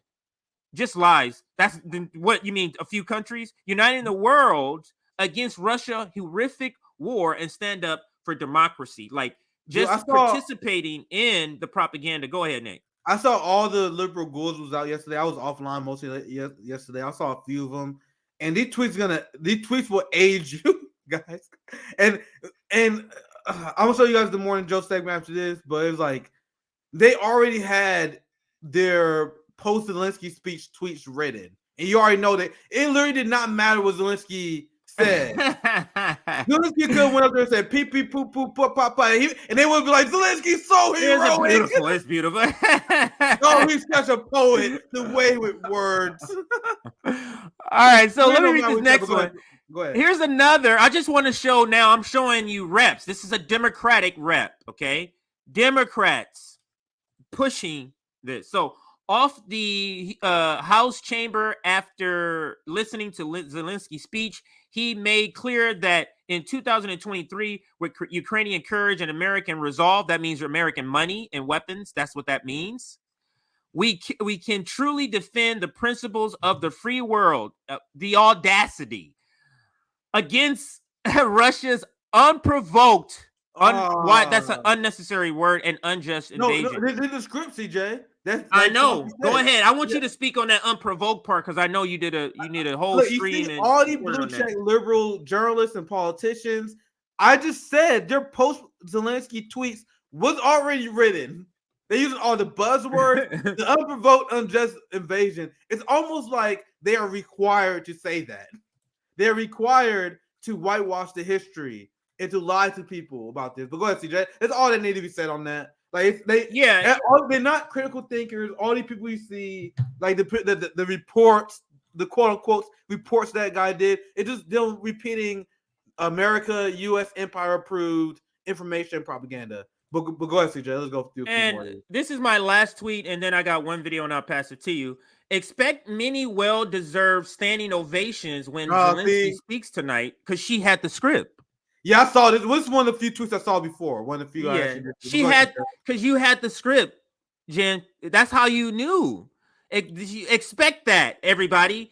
He would not be making this trip if support in U.S. wasn't decreasing while Russia I'm sorry, let me say this again. He would not be making this trip if support in U.S. wasn't decreasing while Russians take out energy sources and bomb cities. This is a sales pitch to Congress and public. Stick with Ukraine. So it's interesting she says that, but I think she's saying it as to say we aren't doing our job. Yeah. So this is a sales pitch to get us, not how we're reading what she's saying, which is you're just saying a quiet part out loud, that this is a sales pitch to get weapons for weapons manufacturers, and people aren't buying this anymore. That's what she's saying. U.S. support is decreasing. Go ahead, Nick. My take on this, I think, like this is an instance of like the liberal class. Keep this up for a second. They forget that other people can read the tweets, because this is like a refreshingly honest tweet from Jen. Like she even spoils it because this is before the speech. She spoils it because she knows the script, right, CJ? So she says standing ovations. So she shouldn't say that. She's spoiling the illusion that this is spontaneous shit, right? So then she also points out the reasoning why they do this. She said he would not be making the trip if support in the U.S. wasn't decreasing, while Russians take out energy sources and bombard cities. That's her. That's literally the closest you can possibly get a liberal to telling the truth about this war. That Ukraine is actually losing. They're losing the public relations battle. This is the nicest way they can say it. That's why this tweet is actually refreshingly honest. This is actually good. And then the last sentence, she says, this is a sales pitch to Congress and the public, which is exactly what it is. This is probably one of the Why would she tweet that? Like, that is so crazy. Now that we broke it down, I'm like, why the fuck did you tipped everything off in this one tweet? And like I said, I think she thought she was talking to her own, like she was playing to her own friends. And it's like Jen Psaki, like off script, like they were talking like a coffee lunch or something. Like, yo, this is why we doing this. We gotta make sure we play our role. It seemed like she did that in public. Very weird tweet by Jen Psaki, because it's so weird that she would tell the truth on this. Right, you would Like, say you that know out she's in the doing- open. Yeah, Yeah, go that's ahead, weird. CJ. You know she's doing propaganda, but there's a lot of truth in what she said there. But go ahead, CJ. Right. She probably said, oh, hey, I ain't got nothing to lose because we're already decreasing. It's already decreasing. I ain't got shit to lose, so I might as well say this. So we couldn't go without the segment with at least saying what Joe Biden has said. So let's listen to what Joe Biden said about the video, and then I'll pass it back to you. As we head into the new year, it's important for the American people and for the world to hear directly from you, Mr. President, about Ukraine's fight and the need to continue to stand together through 2023. This visit also falls on the 300-day mark of Russia's brutal invasion of Ukraine. 300 days since Putin launched an unprovoked, unjustified, all-out assault on the free people of Ukraine. 300 days of Ukrainian people showing Russia and the world their steel backbone, their love of country, and their unbreakable determination. That phrase of their still backbone, it was also used in the clip that you played that's specifically talking about decreasing support. And that in a capitalist sense, you don't have a backbone. In a bully sense, you don't have a backbone. You see, So that's what they're talking about. Yeah. Yes. It is exact. As a bully, your whole bully mentality is childlike. Your whole bully mentality is. Go ahead. Yeah, doesn't that show how the propaganda sticks to the basics? Like when they do the propaganda, they know they're not the trick sophisticated thinkers. They know they're gonna trick the most tribal partisan among us. Those are the people who fall for it. So think of the logic they're using. They say, "Oh my God, were you soft? Were you a pussy?" Right. A basic chicken. brain person. Are you chicken? Yeah. So a tribal person that's fully within their grasp, their mind fully colonized. They fully red blue. They fully U.S. team versus Russia. They support U.S. versus China. They're the normie. They see this stuff. They're like, oh my God, look at the Europeans. They're pussies. You can't stand up to Putin. There's no geopolitical analysts there. There's no curiosity. They in the smart ruling class. Once again, I don't think these people are dumb. They take advantage of the simpletons they were trying to trick. They don't believe that. Like I don't like Joe Biden, he's an actor, but the people who write this stuff, the brains behind the establishment, they're not driven by these childish emotions. They're trying to draw those childish emotions out of the people. But go ahead, CJ. I'll pass it back to you. Yeah, so let's listen to a few more seconds, and then I'll pass to you. Nation, and I emphasize unbreakable determination to choose their own path. To Ukrainian people, I say to them all, you have demonstrated, you've shown your strong stand against aggression in the face of the imperial appetites of autocrats who wrongfully believe you. Imperial appetites. It's weird to hear an imperialist say that. Imperialist appetites. They might be able to make might right, and they're not able to do it. Thus far, they've stood alone. And you haven't stood alone. You have had significant help. We've never stand alone. You will never stand alone when Ukraine's. Okay. I got to show him, and then I'm going to stop this clip. This brief moment where they show him, do you understand? He clearly, the demeanor, the facial expression is not of a person who genuinely said, hey, I'm coming here to ask for this thing. This is a person just like, I'm waiting to see what am I supposed to do next? Like, that's literally his demeanor here. And I'm going to play it. Now, at least this is my take on it. So let's watch it briefly. It's very quick. So stood alone, and you haven't stood alone. You have had significant he is literally help. Waiting for his cue. That he is literally like, I don't know what to do because I'm not engaged in what he's saying as if it's real. You get what I'm saying? I'm not engaged in what Joe Biden's saying as if it's real. I'm just sitting here waiting for my next cue because he knows this is just the script. It's so telling to me, and I'm going to pass it back to you, Nick. We don't need to hear more. It goes on and on about the same thing. Mike, we got to help the U.S. patriot, all the same sort of selling points that they try to do with the war propaganda. Go ahead. Yeah. So I'm going to show you guys some more Joe coverage after Zelensky's speech.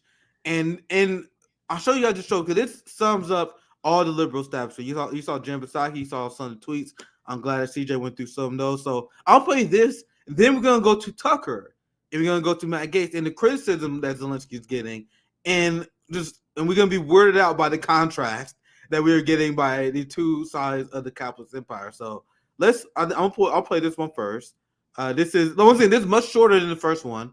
And let's just hear the propaganda that comes from Morning Joe, and just let me know when you want to stop it, CJ. Hope that you and President Putin get together and can solve your problem. That would be a tremendous achievement, and I know you're trying to do that. Putin has no intention of stopping this cruel war. And the United States is committed to ensuring that the brave Ukrainian people can continue to defend their country against Russian aggressions as long as it takes. By the way, that first president's message, that was supported by Vladimir Putin. Probably delivered him the message to read it. Maybe he didn't. Maybe. Well. And the reason why I picked this clip, because I want you guys to appreciate how Morning Joe was able to take this Zelensky speech, and they found a way to Russiagate out of it. Watch how amazing Joe Scarborough is at weaving all this propaganda together so seamlessly. He's top. We all watch the two top propagandas back to back. He's so good at this. We'll go ahead, CJ. I will show you guys. But I love how it really, now go back to what Noam Chomsky said, and the beauty of concision, being very concise, where only being able to use and not having to back it up. Because he says, anything you say Vladimir Putin likes, you're supposed to be against. Yep. He said, look what Trump did. Being reasonable, Vladimir Putin likes that. And he says it calmly, right? Like it's not a challengeable point. Vladimir Putin, he likes that. And then he continues. This guy is very good. He says Vladimir Putin likes that. Now think. Joe Scarborough can say oxygen. Vladimir Putin likes that. And his audience, some of his audience will buy that. Oxygen. Yeah, I need to get rid of this oxygen shit. That's how powerful propaganda can be. Just saying Vladimir Putin likes something makes you against it. Go ahead, Nick. Also ignoring the fact that Trump armed Ukrainian rebels as well. Right. Let's ignore that fact. But let's watch this propaganda that he put. I want to go quick on this video segment. So let's continue. Well, there's no maybes about it. He just likes tyrants. He just likes autocrats. He just likes people who actually execute those who oppose their leadership, whether it's Putin, whether it's, North. So you see his struggles here? Watch this part. He struggled. Even he realized what he's saying is absolute bullshit. I'll play that part again. Watch his struggle. That happens sometimes with propagandists. They'll go into a tangent and they'll be like, God damn, I'm saying some crazy ass shit. And you will see the tail in their face. Go ahead. Oh my God. He realized he went way. This part is so good. Mika Brzezinski gives a tail a lot when he's talking, which is the reason why they don't show both of them on screen a lot, because she'll be smirking and laughing, looking at Joe say it, because she knows this is some bullshit he's saying. But go ahead, Nick. Yeah, I'll tell you guys, I don't find the 5. I think the 5 is effective at propaganda. I just don't find them interesting to watch. I find them very cringe and annoying. Like, I literally just rage when I watch a show. When I watch Joe Scarborough in this show, their propaganda is art, bro. Like, I can see how they trick boomers. Like, this is nonsense. Watch this. Listen to what he says here. Their leadership, whether it's Putin, whether it's I'll go back a little bit. I'll go back a little bit more. Who actually execute those who oppose their leadership, whether it's Putin, whether it's, North Korea's tyrant that he sends love letters to. Unbelievable. And there you saw North Korea's tyrant. He just threw something. He just threw that in there. He just threw that in there as he got stuck, and it was like, and he love letters to North Korean tyrants. Go ahead. And he got stuck because he realized he walked himself into a hole, because anyone who's been following geopolitical events, who's been executing people who go against the regime, MBS in Saudi Arabia, in Israel, Joe Scarborough is the biggest Zionist there is. It's Israel that's killing Shireen Abdul Akleh. And what what Marxist anti-imperialists, we are challenging you, Americans. We are challenging anyone. Give us a name for North Korea. You guys hear it all the time. Give us a name of an official who was murdered because they oppose Kim Jong-il. Guys, you guys know there's opposition and debate in that country over stuff all the time. All the time. But in the United States, you can say whatever you want about Asian countries, and white Americans will believe it. Is the DPRK a perfect country? No, it's not. But I'm telling you, everything they tell you about the DPRK in North Korea is a lie. Point blank. Point blank. So he just says out of nowhere, the DPRK, they assassinate dissidents. If they did that, wouldn't you have names, pictures in the news all the time? You guys think they're not looking for dirt? You guys really think that the North Korean government is killing officials and the Western media not covering it? No, if they did, that should be all over the news. All the time. All the time. They will show footage of the North Korean Congress, of all of them moving in unison, and they say, oh my God, look how he's a dictator who has public officials under his thumb. Meanwhile, what did we just watch, CJ? We watched Zelenskyy go to Congress and all the government officials moving in lockstep. If that happened in North Korea, they would use that as an example how that's a dictatorship. Do you see how the games they play? And once again, I am not one of the people that say DPRK is perfect, but everything you heard about it is overblown and it's bullshit. They have no evidence for it. They just make up shit about the country. Anyway, let me read this. Maybe you knew this part because I asked this earlier. Salve Ukraine, as a rallying cry comes from the fascists on the OUN. Vladimir, I don't know how to say that, Trotsky, the UA state historian, was caught even by the neoliberal paper Foreign Policy. Oh yeah, I remember Zoya was telling me about this before. Yeah, that was. And remember, I played this OV. I'm not gonna go back to it where I showed the soccer field. Do you remember that, CJ? Where all the soccer field was saying that, and these are the people who deny the fact that Ukraine has a neo-Nazi problem. That chant is very popular, and they use that to intimidate and to throw off black and brown players. I follow international football. I'll talk about the World Cup every once in a while. But people who follow football, this has been something that everyone knew about. There's Eastern Europe, and there are a lot of countries that has a extreme racism problem in soccer. And Ukraine was one of those countries. And I'll show you, and I had a viral video clip that I got from Zoya showing them doing it. Black and brown players, they're jeering them, doing Nazi salutes, calling them monkey and shit. And then now that Ukraine was invaded by Russia, now that they want to be an ally, we're not supposed to talk about this shit no more. But anyway, they're not a long video. There's so much breakdown every time this motherfucker opens his mouth. But I'm gonna show you guys Morning Joe. Then I'm gonna show you guys Third Cross, and then I'll be. This pretty much gonna be a one-topic stream for me. But let's go to Joe. Let's go to Joe. Cute. Those who oppose their leadership, whether it's Putin, whether it's I'm gonna go back to the part where he loves cute. Those who likes tyrants. Here it is. He just there's no maybes about it. He just likes tyrants. He just likes autocrats. He just likes people who actually execute those who oppose their leadership, whether it's Putin, whether it's, North Korea's tyrant that he sends love letters to. Unbelievable. And there you saw two very different meetings.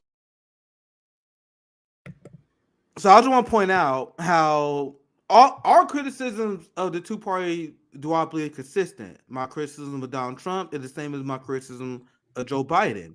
Joe is pretending that Trump is uniquely evil because he likes tyrants that execute people, despite the fact that the Biden administration, his boy, gave immunity to Saudi Arabia for killing journalists and Jamal Khashoggi, and they provide cover for killing Shireen Abdul-Akleh. You see how we're consistent? It's the liberal Democrat Party hacks.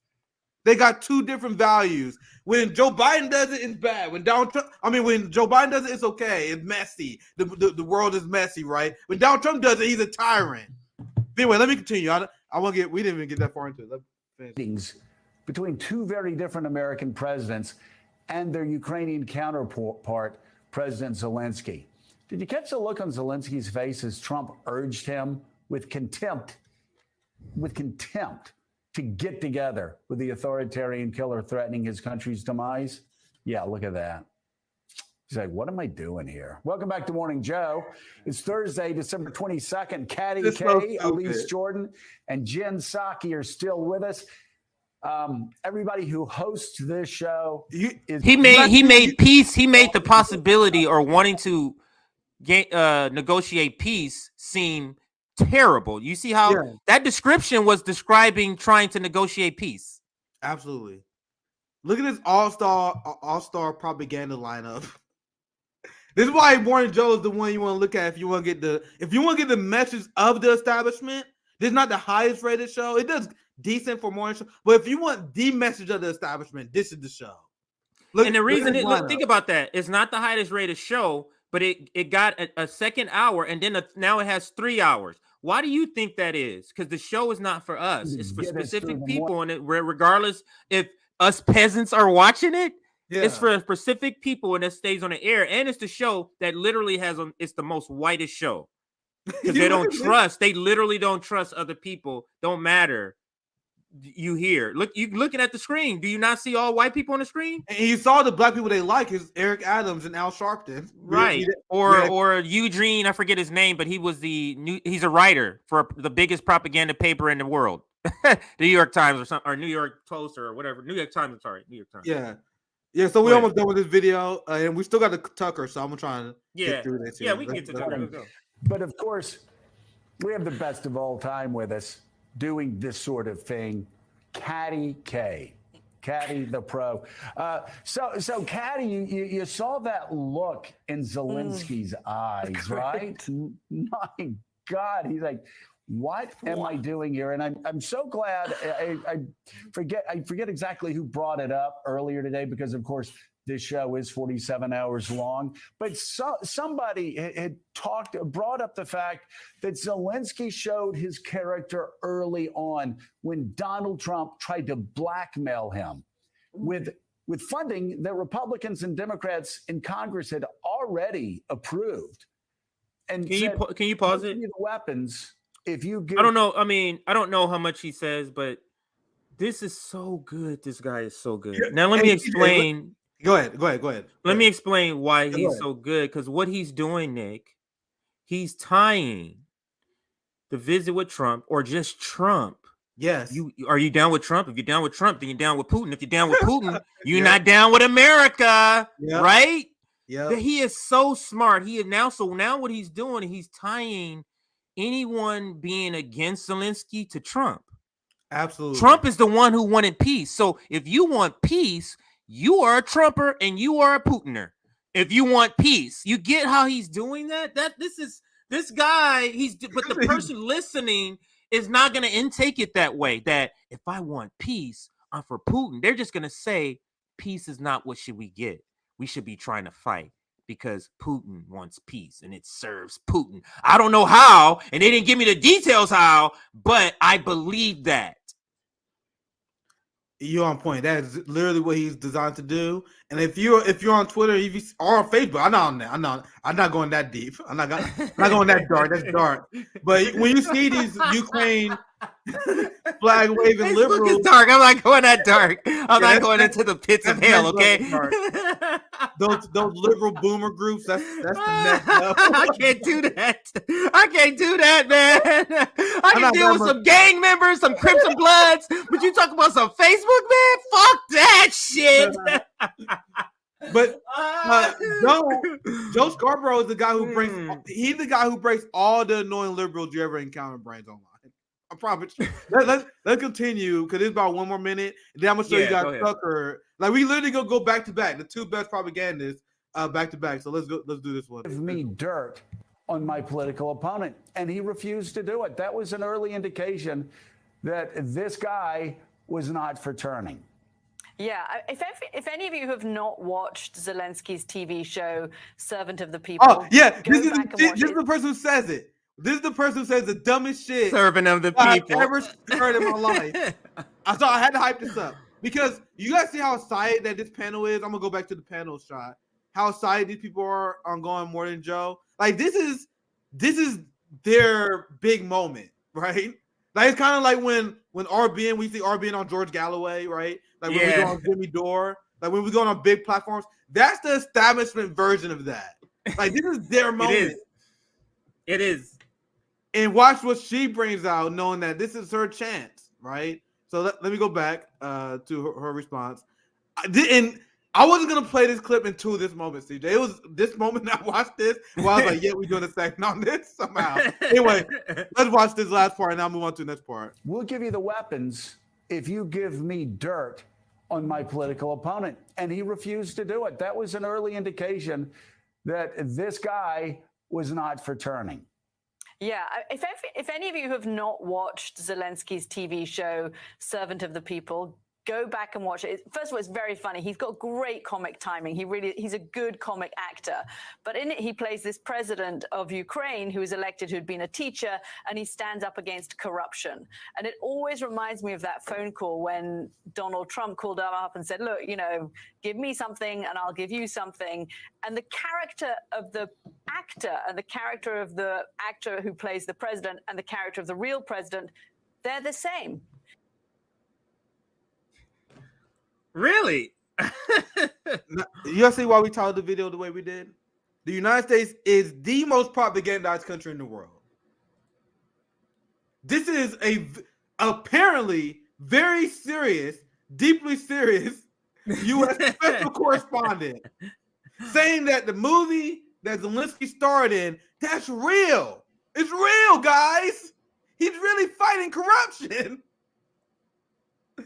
This is the shit that they're selling people, CJ. I cannot believe this. Yeah. I'll play that part one more time. This is unbelievable. Do I even need to debunk this? Like, let's play it again. Let's believe this bullshit. Something, and the character of the actor and the character of the actor who plays the president and the character of the real president, they're the same. Zelensky would not do the corrupt thing, and he didn't do it there either. Okay, we'll get Zelensky, who sold his country out to NATO. Ukraine, who was a country that was considered the most corrupt country in Europe before this. Zelensky, he's the superhero. This is the story they're painting to the simpletons, CJ, the dumb workers. They want he's like the movie hero, guys. He's the protagonist fighting against the corruption. America is the most propagandized country in the world. So let's get to the next. I'm gonna show you guys the exact opposite, right? Now this is Tucker Carlson, and I was doing a lot of research for you guys, trying to figure out like what segments I'm gonna bring. I saw Tucker. He was trending, like he usually does when he talk about Ukraine, because liberals are melting down, and it was like, oh my god, Tucker is a Russian puppet. Despite all the legitimate criticisms you could have a Tucker, they choose the dumbest one. The one that lands the absolute least. I told you guys earlier this show, I can't stand this fucking guy. I see what he does, even when he does good reporting. Like he played two-party duopoly Apologia. He's here to pit workers against each other, and that's what he does when he puts the culture war. So even when he talks about fighting Wall Street or ending the war, when he does that, he's pitting the workers together during that mission. Talking about trans issues, talking about the woke mob. Like he's the rich. He paid by the millionaire class to divide the workers. Anyway, but he does get the issue of Ukraine correct, and he does it because Democrats are in charge. You got Democrats in charge, so you got an anti-war right that is allowed to be louder. All these kind of things. So I need we're almost 2 hours in, so I'm gonna get right into the video. And I forgot we still have the gray zone video. It's 2 minutes. I mean, it's not long, but we still got that. So there's two videos. I'm gonna play just the basic intro where Tucker is talking about Zelensky, and you guys see the insane contrast between this and the liberal worship of Zelensky. And I'm gonna show you guys. I saw that Glenn Greenwald, he was also on Tucker that day, and they talked about it. So I actually haven't seen that clip. I found that while I was preparing this segment, so it's kind of be more of a live watch on that one. So first, let's watch the initial Tucker breakdown of this, just so you guys see what the right wing Tucker faction of the party is saying about this. It's kind of interesting. As far as we know, no one's ever addressed the United States Congress in a sweatshirt before, but they love him much more than they love you. Everyone's Sam. So he saw the same thing. That's some bullshit. I cannot emphasize this enough. I do not like this dude, but this he goes off on Zelensky. And guys, this video on YouTube, it released yesterday, 1 million views. 1 million views. And I said before, Tucker Carlson, if you look at the rating, he destroys everybody. Like it's him and then second place. Big distance. Then you have like big distance, yeah, there's distance between them. So he's only allowed to do this because he is given a lane by these fucking idiots. These liberal morons give him a lane by being so fucking bad. And let's play the video. I don't want to talk. I'm talking too much. Let's play the video. You guys see what I'm talking about. And Bankman-Fried showed up in Washington wearing a T-shirt and spouting nonsense, and all the self-described geniuses declared him a hero.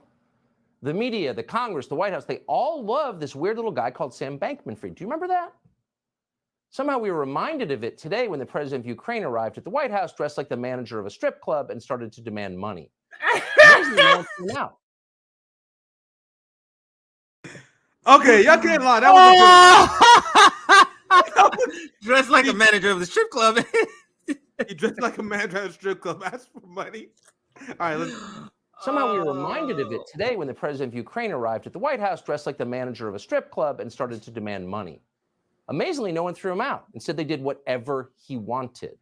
American taxpayers declared Joe Biden will continue to give Zelensky whatever he demands for, quote, as long as it takes. Tellingly, Biden never specified what it is, as long as it takes to do what? Push the Russian army back to pre-invasion borders? Sounds reasonable. That's what most Americans likely assume, those who are still paying attention. But that is not what Zelensky means, and it is not what he is asking for. Zelensky is demanding regime change in Russia, just like in Iraq and Libya and a long list of other failed states, except this time in the heart. Now, I'm going to let it play. I'm going to be very short. I want to keep playing. But notice, I showed you a few mainstream media stories before this for a reason. We all agree Tucker bad, right? So if we all agree to that, why is Tucker Carlson the only one who mentions this? Yeah. CJ. Now let's play. He's the only one who brings this up. You know what this does? You spoke to this. You spoke to this before. You saw this when you said it used Marjorie Taylor Greene. Now it's making the anti-war voice seem like it's a lunatic when it comes from Tucker and MTG. Absolutely. Go ahead. That's why he's given permission to do this, guys. Right. They give Marjorie Taylor Greene and Matt Gaetz the permission because they're the bad guys. So the bad guys say this, they're like, oh, you siding with Tucker Carlson now? I can already tell we got like 450 people watching. We know like 20% of people watching are not subscribers. I tell you, there's some liberals somewhere like, oh my God, look, RBN agreeing with Tucker Carlson. You know it's somewhere. Yeah. You know there's someone tweeting that shit right now. They just screenshot this.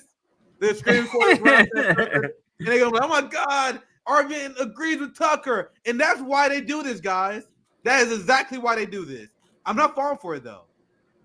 So let's continue the video because there's literally a lot of breakdown on this. I'll go back a few seconds. Zelensky is demanding regime change in Russia, just like in Iraq and Libya and a long list of other failed states, except this time in the heart of the Eurasian landmass next door to the entire civilized world. That's what Zelensky has called for repeatedly, and every dollar we send to him goes toward that end. At this point, he's getting a lot closer to achieving it. So what happens if he, quote, wins? What does the ensuing chaos look like? Thought about that? Who's going to secure the world's largest nuclear arsenal once we help Zelensky topple the Russian government? Who replaces Putin? Strangely, those topics did not come up today. And apparently, Tucker is the only person on TV that's going to ask that question. Apparently. That's where we at right now in America. You had to rely on fucking Tucker Carlson to be the only person to ask that question. Do you guys think I like saying that? Do you guys think that would give me joy? This is disgusting. The fact that I had to watch a Tucker Carlson video to get this. You guys say you think I like saying that, huh? You think I like saying that shit? Huh? It was a bad taste in my mouth. This motherfucker annoys me, man. You gotta think I don't enjoy this shit. Anyway, let's continue. That wasn't the point. The point of today's visit to Washington was not to make the world more stable or make wise decisions, much less to help America. That's always at the bottom of the list. The point was to fawn over the Ukrainian strip club manager and hand him billions more dollars from our own crumbling economy. It is hard, in fact, it may be impossible to imagine a more humiliating scenario for the greatest country on earth. And we would love to blame Joe Biden for it, but we can't really, not entirely at least. This was bipartisan masochism. The Uniparty is alive and well, despite the best efforts of voters, including last month. And if you doubt that it's alive and well, here's a picture of Zelenskyy that he had taken with a group of elderly Republican senators in Kiev back in May. Now, this son, that the Democrat media operatives, they also would never do this.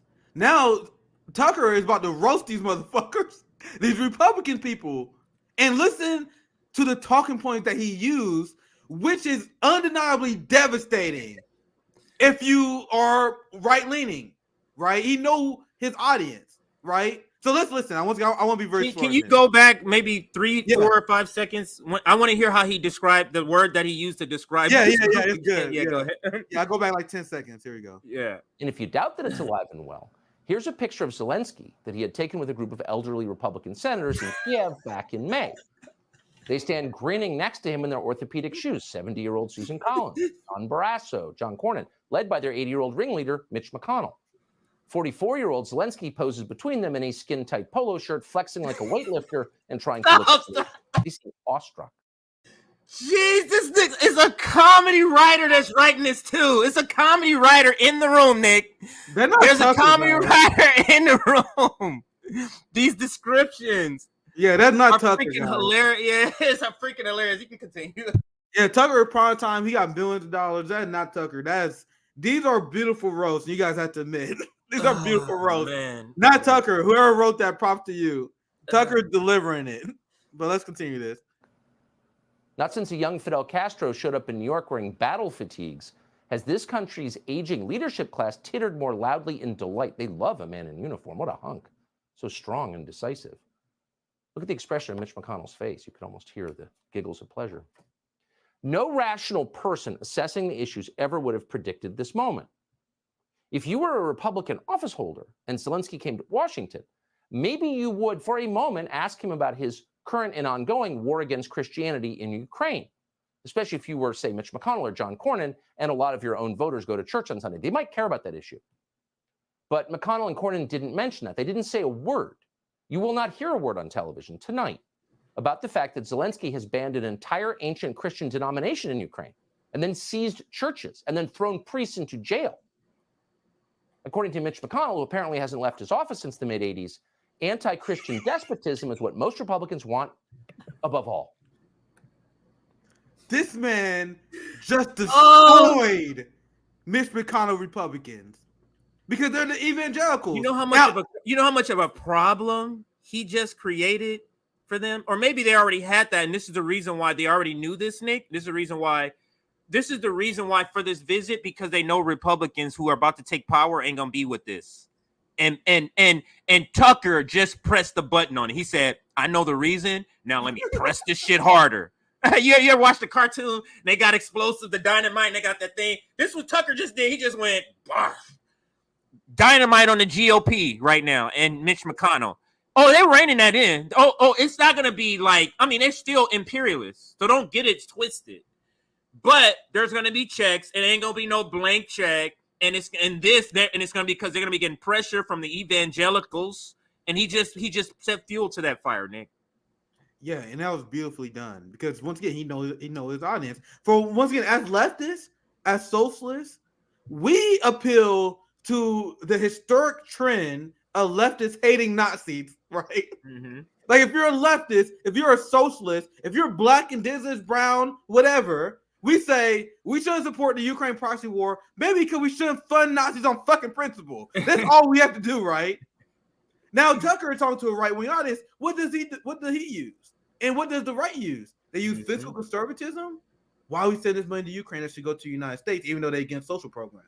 So what Tucker and what the right says, the same reason why they opposed the Iraq war, they opposed that war because they feel like it was bad U.S. foreign policy, not because they believe in principle that we should leave the country alone, because Tucker called for us reining in China. Right. He called for war. So it's not like a principle stance of us like not engaging. They criticize U.S. empire when they feel like they engaging in bad foreign policy. You guys understand? So people need to understand when we say the ruling class, they're not unison on everything. The capitalist class, there's a lot of capitalist infighting about a lot of large sort of issues. So understand that they're not uniform. They're only uniform in keeping capitalism. How we get there is there's different strategies on it, and that's where we kind of see those play out through how it's expressed, because Sam Cedar likes to always say this. How is that manifest itself? It's manifest through the red blue game. Go ahead. Yeah, so just the literally last thing I want to show you guys on the story. This is Matt Gaetz, once again the rotating villain, hero, whatever you want to call, right? He's allowed to get this issue right because people don't want to be like, damn, I'm on the same side of Matt Gaetz, right? So this is a statement. Zelenskyy should be commended for putting his country first, but American politicians who indulge his request are unwilling to do the same for ours. Why is it Bernie Sanders saying this?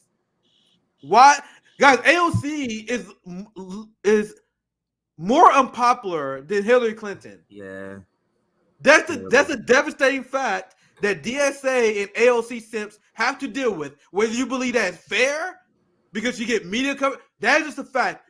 But AOC approval rating would not be that low, whether you guys believe me or not, if she was willing to do stuff like this. Like, even if she did some cringe stuff every once in a while, right? If she was willing to stand up against the Ukrainian war, if she stood up for the Palestinians like she used to, her approval rating would be around -5, -1, where Bernie is. That's my take. Even with all the cringe, she will get away with that if she was good on this issue, but she's not. We have to look at Matt Gaetz for him to say this shit, where the American politicians indulge Zelensky's request, but unwilling to do the same for ours. There should be AOC in the squad talking about Medicare for all and uplifting the global working class. We know Matt Gaetz doesn't care about that. He virtue signaling, right? The right side, the liberals do it, but the Republicans do the same thing. That's him doing it.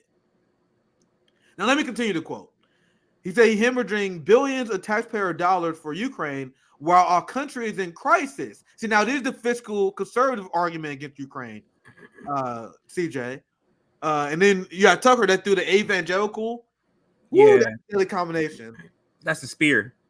That's a deadly combination. That's going to be resonating for a while. The first several months of the new Congress, Republicans in Congress in control. See, if you're a leftist, all we have to say is that you shouldn't put Nazis in war, period. That should be it. We don't need it. There shouldn't be any complicated strategies for us to get progressives to agree on Nazis. It just There's say, no nuances or nothing like that. Yeah. See, the right guys say this because they got, hey guys, we supposed to be against this, guys. They try to rein up people. On the left, this should be an easy issue to get right. If your vote, Bernie, if your vote, AOC, directly leads to the military-industrial complex boom, maybe you was wrong on this issue. It's not hard to understand in principle. But anyway, let me read the last part. And let's see how long this Glenn Greenwald. Only 3 minutes, so it'll not be long. I know I'm going really long. But last part, he said he did not change my stance on suspending aid for Ukraine and investigating fraud and transfers already made. Once again, whenever I do these segments, I always just bring out the fact that why do we need Matt Gaetz to say this, right? This should be the progressives. Now, I'm going rapid fire here because I actually got to probably go here, but I'm gonna play this last clip from Glenn. Because Glenn, I didn't prepare this. I saw this when I was putting the segment together, so I'm watching this live. I was just interested in seeing what Glenn said on Tucker. I just watched the first part of that monologue, so this is us going blind. So let's see what friend of the show, Glenn Greenwald, had to say here. Well, as an independent journalist, he joins us tonight with reaction. Glenn, thank you so much for coming on. I mean, there's so many levels to this. One is just the human level, where the gall of this guy to come in, demand money, pretend it's not charity, and no one watching explains what the point of the money is. What is the goal here? Do you know? I don't. I don't either. I know that I've been asking since February, in what conceivable way will the lives of American citizens be materially improved? How will you or your family's lives be protected or fostered by sending tens of billions of dollars, now in excess of $100 billion, to the war in Ukraine, except for the tiny number of people who own huge amounts of stock in the weapons manufacturers who have done extrememly well from this war? How have Americans benefited in any way? And the amazing thing, Tucker, is that you will never even hear any of these people, Mitch McConnell, Chuck Schumer, Nancy, all of whom are in complete agreement on this, the leadership of both parties, even pretend that they have an answer to that question, because they don't. This week, millions of our own citizens, American citizens, are set to lose their Medicaid coverage, their health coverage when they and their kids get sick, because we can't find $1.7 billion to extend it.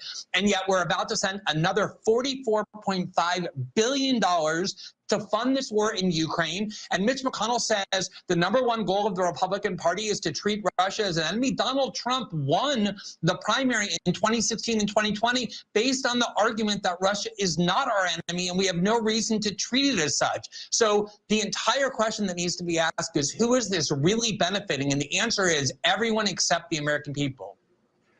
This makes me worried for America, because you can get a gap between the priorities of your leadership and the priorities of the population that is so vast that it makes the country unstable.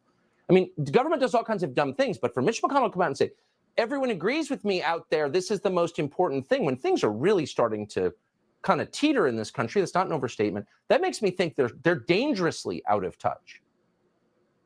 Look, we've been talking a lot about what seems like a kind of theoretical and remote story, which is the way in which big tech is censoring the flow of information in the United States and working in partnership with the U.S. security state to do it. Here's a concrete reason it's so disturbing, because, the emotions that Zelenskyy plays on when he comes in this theatrical way to the U.S. government and that the U.S. government plays on are very real. We like to think our government is doing good things to help people fight off tyranny. These are good emotions that the American government is manipulating. And one of the reasons they can do that so easily is because they control the flow of information and prevent anyone from asking these questions. People got banned from the internet for the kinds of dissent or debate that the Congress refuses to allow. That's the reason why Americans can get led down these paths so against their interests.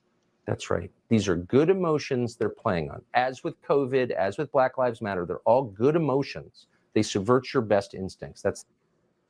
So the last thing I'm gonna say, and I'm gonna wrap my segment, I'll let you do your last one before I bounce, CJ.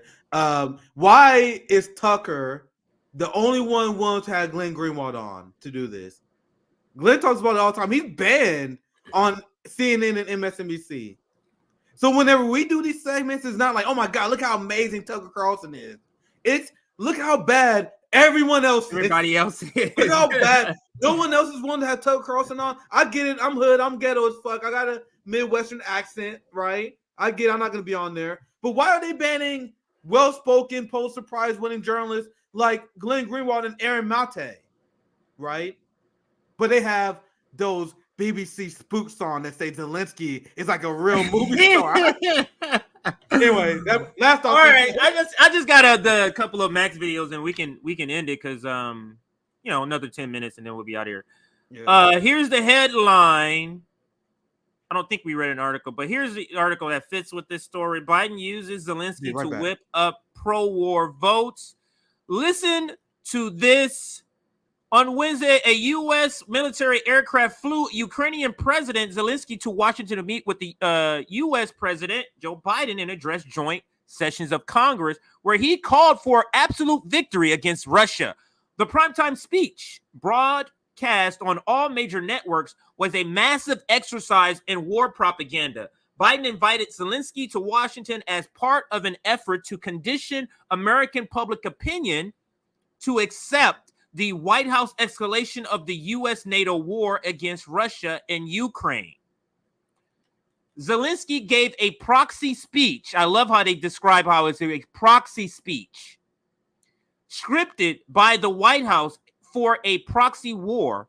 The speech aimed to tug at the heartstrings. This is the same exact wording we use here in this stream. Exactly. The speech aimed to tug at the heartstrings of the American public, even invoking the Revolutionary War battle of Saratoga, about which the former Ukrainian comedian certainly had never heard of before reading the address that had written for him by a Biden administration speechwriter. And I'm just going to end it through because I just wanted to read the first part. If you want to read the rest of it, because it does give you that very frank, like RBN style, like language that they're using in this. The whole article is like that. Yeah, like and the point they're making, the point that we made at the very beginning. Look at the headline: Biden uses Zelenskyy to whip up pro-war frenzy. So the Democrat Party and Joe Biden was going to do this regardless, right? Right.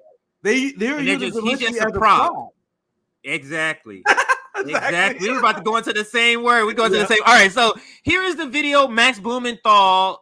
He was, let me read his caption, caught up with the Ukrainian diaspora delegation on their way into the Capitol to cheer for Zelenskyy. They told me 45 billion wasn't enough. Neo-Nazis do not exist in Ukraine. They also said that. And banning of the Russian wing of the Orthodox Church and op parties was justified because of martial law. They said all of that in this video. It's 2 minutes, 18 seconds. We could probably play it without stopping it. Let's listen. Yeah. Is 45 billion not enough? Nope. Not enough? How much more should we give to Ukraine instead of our own people? Do you support the Azov battalion? Okay. There is no more of an Azov battalion. There's no more All Azov? the battalions were trained and recruited back into a formal professional Oh, they're army. the Morning Joe watcher. These were brought into the army. No, there are no neo-Nazis in There's the none. army. Do you support Stepan Bandera? Stepan Bandera died a long time ago. What? The now response to that. Innocent. Yes, Stefan Bandera died. Sorry, pause it real quick. The shelling of the people of Donetsk, do you oppose that? You saw the look on his face. It was like, how the fuck do you know that? Like, how the fuck do you know the truth? That was the look of a person who says, how the hell do you know that truth, sir? That was a double take. Go ahead, Nick, if you want to chime in. Yeah, and she said Stefan Bandera died years ago. Okay, why do they got streets named after him?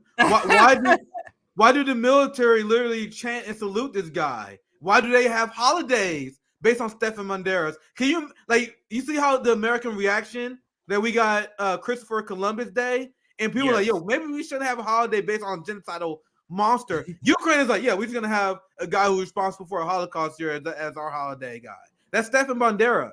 That's the ideology that the Azov Battalion is repeating. And you're on point. They're upset because they're like, fuck, there's a propaganda failure somewhere.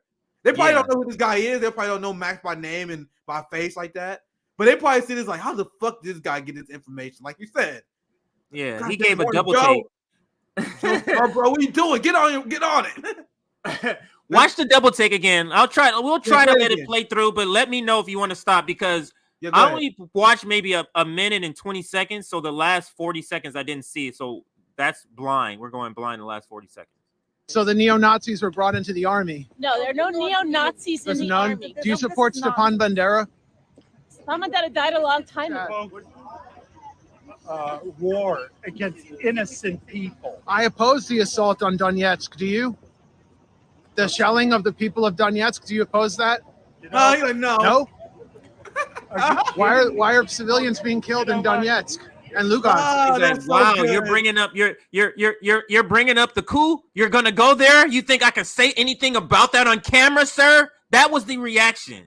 I love how just real quick. I love how Max did that because this is the game I play with these people where they pretend, oh my god, we gotta send billions of arms because we're protecting innocent people. Okay, what about the innocent people that the Western Ukraine and the Nazis were shelling in the Donbass and Eastern Ukraine? Oh no, don't care about that. You guys see how these people only care about one specific kind of Ukrainian, the anti-Russian Ukrainian? Ask these people how they feel about the Ukrainian government killing and torturing people who they view as being pro-Russian. Do they care about those Ukrainians? Nope, not at all. But go ahead, CJ. Great point. Do you oppose that? Should the U.S. send $1 trillion of our taxpayer money to Ukraine? $1 trillion? This is the least expensive What about $2 method of trillion? ensuring democracy globally. $1 trillion. Is there any limit? It's important you hear what she said there. Oh, you played It's again. important. Oh my god. It's important you hear what she said there. She says is because the question he's asking. Now, understand, this is her response to the question of should we send $1 trillion? She didn't say no. It was something to the effect, this is the cost of democracy. That's what she said. Ukraine, $1 trillion. This is the least expensive What about 2 method of trillion? ensuring democracy globally. $1 trillion. This is the least expensive method of ensuring democracy globally. My other question would be, how come all of these Ukrainians, quote unquote, all speak perfect English like they're from the United States? Why is that? Let's continue. Is there any limit? It's not close to a trillion. If Ukraine is a democracy, why did Zelensky ban? Oh, my bad. I can't even see you. Yeah, no, I just heard your verbal cue. Yo, go ahead. Yeah, I know, it's all good. It's all good. So, once again, these politicians, I'm not sure who that person is particularly, but you know, they're not the thinkers, right? So she's just rehashing the line that she was given. This is the least expensive way to promote democracy worldwide. She said a paraphrased version of that. What do she mean by that? And I'm not even sure she knows. Remember, she's just the actor. But the person who fed her that line, I don't even know she realized that she's sending two messages out there. She's sending a message to the people she's trying to trick, to the people the liberal crowd who believe that Ukraine and the United States actually fight for democracy. And there's the other ruling class message sent there. So when they said it's the least expensive way to secure democracy, ask yourself, what are they really saying? They're really saying this is the least expensive way to maintain U.S. dominance and hegemony, to keep NATO expansion. So you see how they use two messages, CJ? One to trick us with, and one that's going by the wrong class, which, as she's saying, I don't think she once again, she's not a thinker. She's an actress who just repeats these lines. I just want to analyze what you said. That is perfect. Insert that there. Yeah, that's perfect. That's absolutely an excellent point. Let's continue. And it's clear she's the one that's the triggerable. Like you can say a bunch of stuff and she'll get triggered and just finally answer the question. I wonder if she gives them more tidbits here. He banned all opposition media and 13 political parties. No, I'm not. I'm not paid by Moscow. Are you paid by the? Are you paid by Moscow? Oh man, come on. So that's what they trained to say when people press them on this. And guess who else did that? Bernie. Bernie also said that line. I saw that. I said that. I saw that. Not said that. Yeah, I saw that. yeah. I saw that. So that's the line. Go ahead. No, if you okay, we go. Parties. No, I'm not. I'm not paid by Moscow. Are you paid by the Ukrainian government that's banned all opposition media? No, I'm American. You don't believe there is a Ukrainian government kill list maintained by the Interior Ministry? No. It's a lie. It's a lie. Just like the non-existent neo-Nazis. Lies. Lies. You're filled with Look at lies. this. This is so crazy. So no answer about if Ukraine is a Like, democracy. this is a brainwashed public. Why did guys. Zelensky? I'll be real quick. I want the video to finish, but this is a brainwashed public. Think about how they told you North Korea is. Think about what they told you about China. Isn't this what they tell you Chinese people are like? That the DPRK people are like? The people who, like, no matter if you tell them facts, oh, you know you live in a tyrant and dictatorship, right? No, that's lies. It's lies. It's lies. Ah, don't tell. It's lies. You guys see how entrenched they are? Isn't that interesting? That's interesting to me, right? But go ahead, CJ. Let's finish the video. Yeah.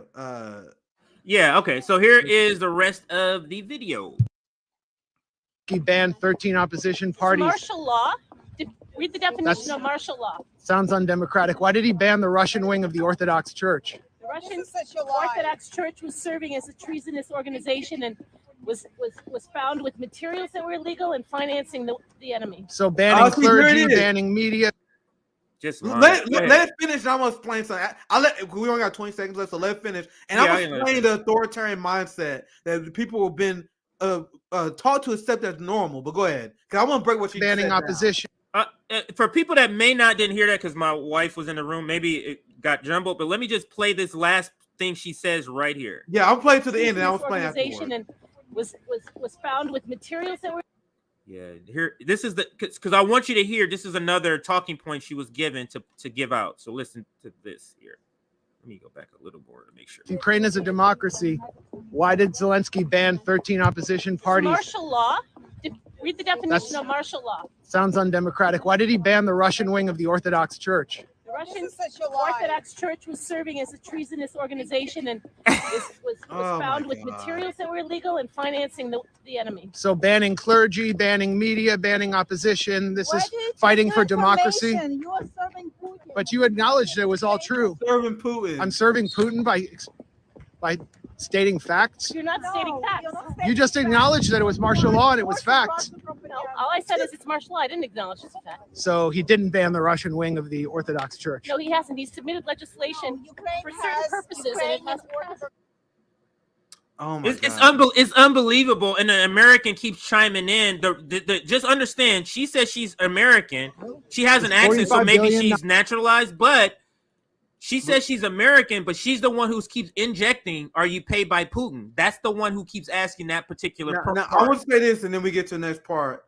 Look at how authoritarian and how just tyrannical the average liberal brain is now.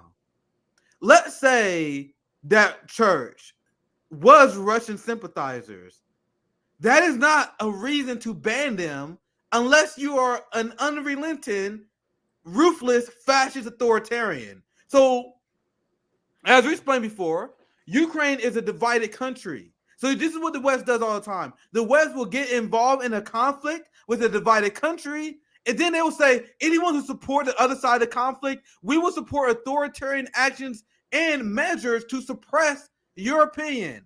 So let's say everything she said is true. Let's say the opposition parties are pro-Russian. Let's say the opposition media is pro-Russian. This is Ukraine, a country next to Russia that had long-standing Russian lineage and heritage. Of course, you're going to have pro-Russian sentiments. Banning them is deeply against free speech and against democracy. So they enter a conflict, CJ, and then they deem the other side, you can't have this opinion or we'll do authoritarian actions against you. And then they say they're upholding democracy. And liberals repeat this whenever you bring up the fact that Zelenskyy banned opposition parties. They said, well, he banned opposition parties because they're pro-Russian. Oh, wow, it's almost like Ukraine's a divided country. Imagine if Donald Trump was like, oh, we're going to ban the Democratic Party because they're pro-China. Will people go along with that? That's what they do in the Ukraine. Whether you agree or disagree with the Eastern Ukrainians that have pro-Russian sympathies is irrelevant. That's a political view that people have in that region, and Zelenskyy and the Ukrainian fascists are suppressing them. And they cheer it on because she said, oh, it's martial law. But these people think China, and they think other people are authoritarian. Yeah. That is the most authoritarian thing. That CJ, that's no different than a right-winger banning our parties and say, oh, well, you for freedom of movement. You're not for a strict border. You must be a Mexican plant, so we're going to ban your party. Right. You guys see how those are just different political opinions. Even right. It's saying that. Go ahead. It can be treasonous or it's just wrong if your opinion is different. Yeah. That's what they're saying. But that is exactly what the empire is saying always. Your opinion, if it's different than ours, is wrong and not true. So, but here is the Joe Manchin part. Also managed to catch a seemingly lost Senator Joe Manchin, who told me he is all in to send Ukraine all the billions it asked for from the U.S. Manchin then deployed a cell phone to ignore all my follow-up questions before he passed through the fence blocking off. Yeah, they do that all the time. Oh, I got a call. No, you don't, bitch. You don't want to answer my questions. You see, why can't this is what politicians are supposed to do. Talk to the media directly, not plan things with media that's not going to push back on questions because you don't want to answer it. But here it goes. Less than a minute. Yes, Senator, do you know how many billions we've sent to Ukraine? We're going to send a lot more. Yeah, you want to send more? Oh, absolutely. I'm all in. I'm all in. You're all in? Yeah. Okay. What?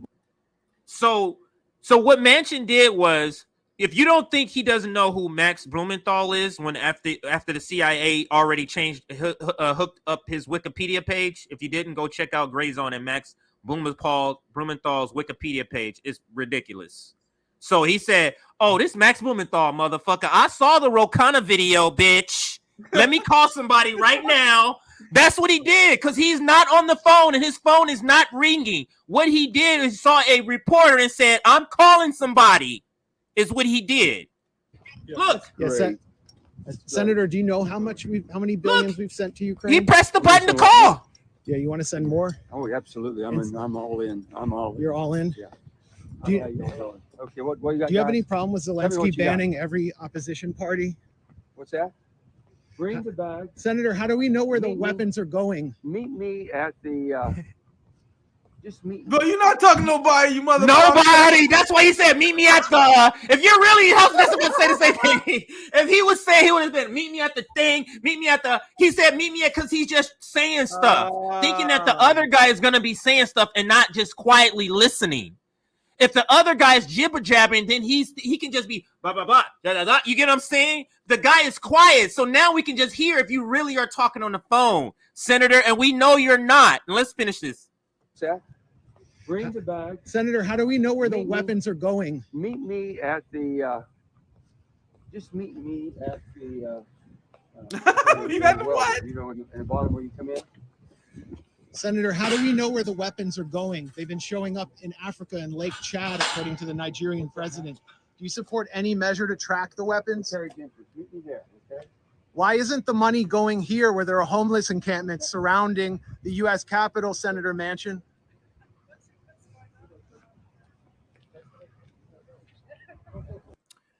Let me just make this point. This is not a democracy when this is the closest you can get. I'm just saying. Absolutely. Because Max Blumenthal is a United States citizen. You telling me he can't get, this is as close as he can get to the place where we fucking pay taxes for everything that happens in that building. That's absurd to me. That's just a side point. That's absurd. I didn't know you couldn't get this close. That's absurd to me. Yeah, that's what capitalist dictatorship look like. Not, the fact that we have politicians that can't, that it's like socially accepted what Joe Manchin just did there of ignoring reporters. You guys remember I said quite some time ago, the press secretary position shouldn't exist. The president and senators, congresspeople, anyone who have local authority should be forced to meet with the press at least once a week to answer questions. If you can't meet and explain your positions, things you have done, press releases that you have made, votes that you have made, budgets that you approve. If you cannot justify that, you don't deserve to hold a public position. But think about CJ, the exact opposite is considered normal here. It's considered normal for the capitalist, sold out fucks like Joe Manchin and Mitch McConnell and all these other politicians to just make decisions, and then you're considered rude for asking about it. They got barricades to stop you from pressing them on questions. Like this is, I don't know how people see this as a democracy. I really don't. But CJ, any last thoughts? Yeah, no, that's it. So we're closing it. We ran later than we wanted to, but it was a big story. We didn't even get to the second story. So, but that's a big story too. So that's probably going to be its own stream. So if you were here for the Twitter Files 8, that's a big story, but we're gonna have to push that further. So. That's it for me, Nick. I got to get going, pick up my daughter. So we're going to be signing off. And I'm not sure if I'm going to be here tomorrow, but you'll find out if it's something big. I can't announce any schedule because this holiday is going to be pretty wild. Yeah. Now, I wasn't even sure I was going to go live today. Luckily, the house got cleaned out today.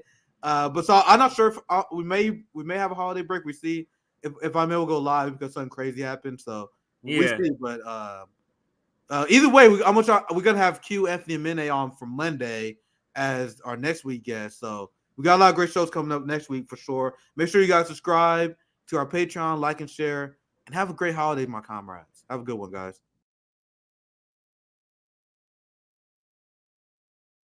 Why is Noam Chomsky never on Nightline? I couldn't begin to tell you. He's one of the leading intellectuals in the entire world.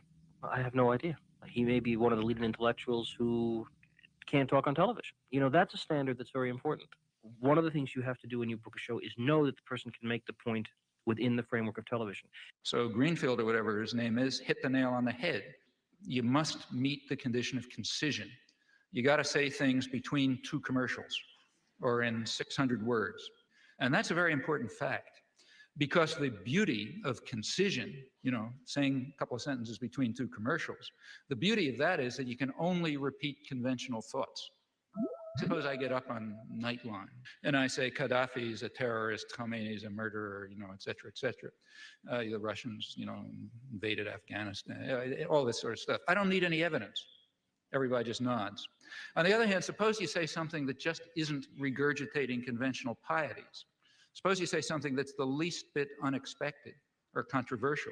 Suppose you say, I mean, the biggest international terror operations that are known are the ones that are run out of Washington. Or suppose you say, what happened in the 1980s is the US government was driven underground. Suppose I say the United States is invading South Vietnam, as it was. The best political leaders are the ones who are lazy and corrupt. If the Nuremberg laws were applied, then every post-war American president would have been hanged. The Bible is probably the most genocidal book in our total canon. Education is a system of imposed ignorance. There's no more morality in world affairs fundamentally than there was in the time of Genghis Khan. They're just different, you know, they're just different factors to be concerned with. No, Chelsea, thank you. Well, you know, people will quite reasonably expect to know what you mean. Why did you say that? I never heard that before. If you said that, you better have a reason, you know, better have some evidence. In fact, you better have a lot of evidence because that's a pretty startling comment. You can't give evidence if you're stuck with concision. You know, that's the genius of this structural constraint.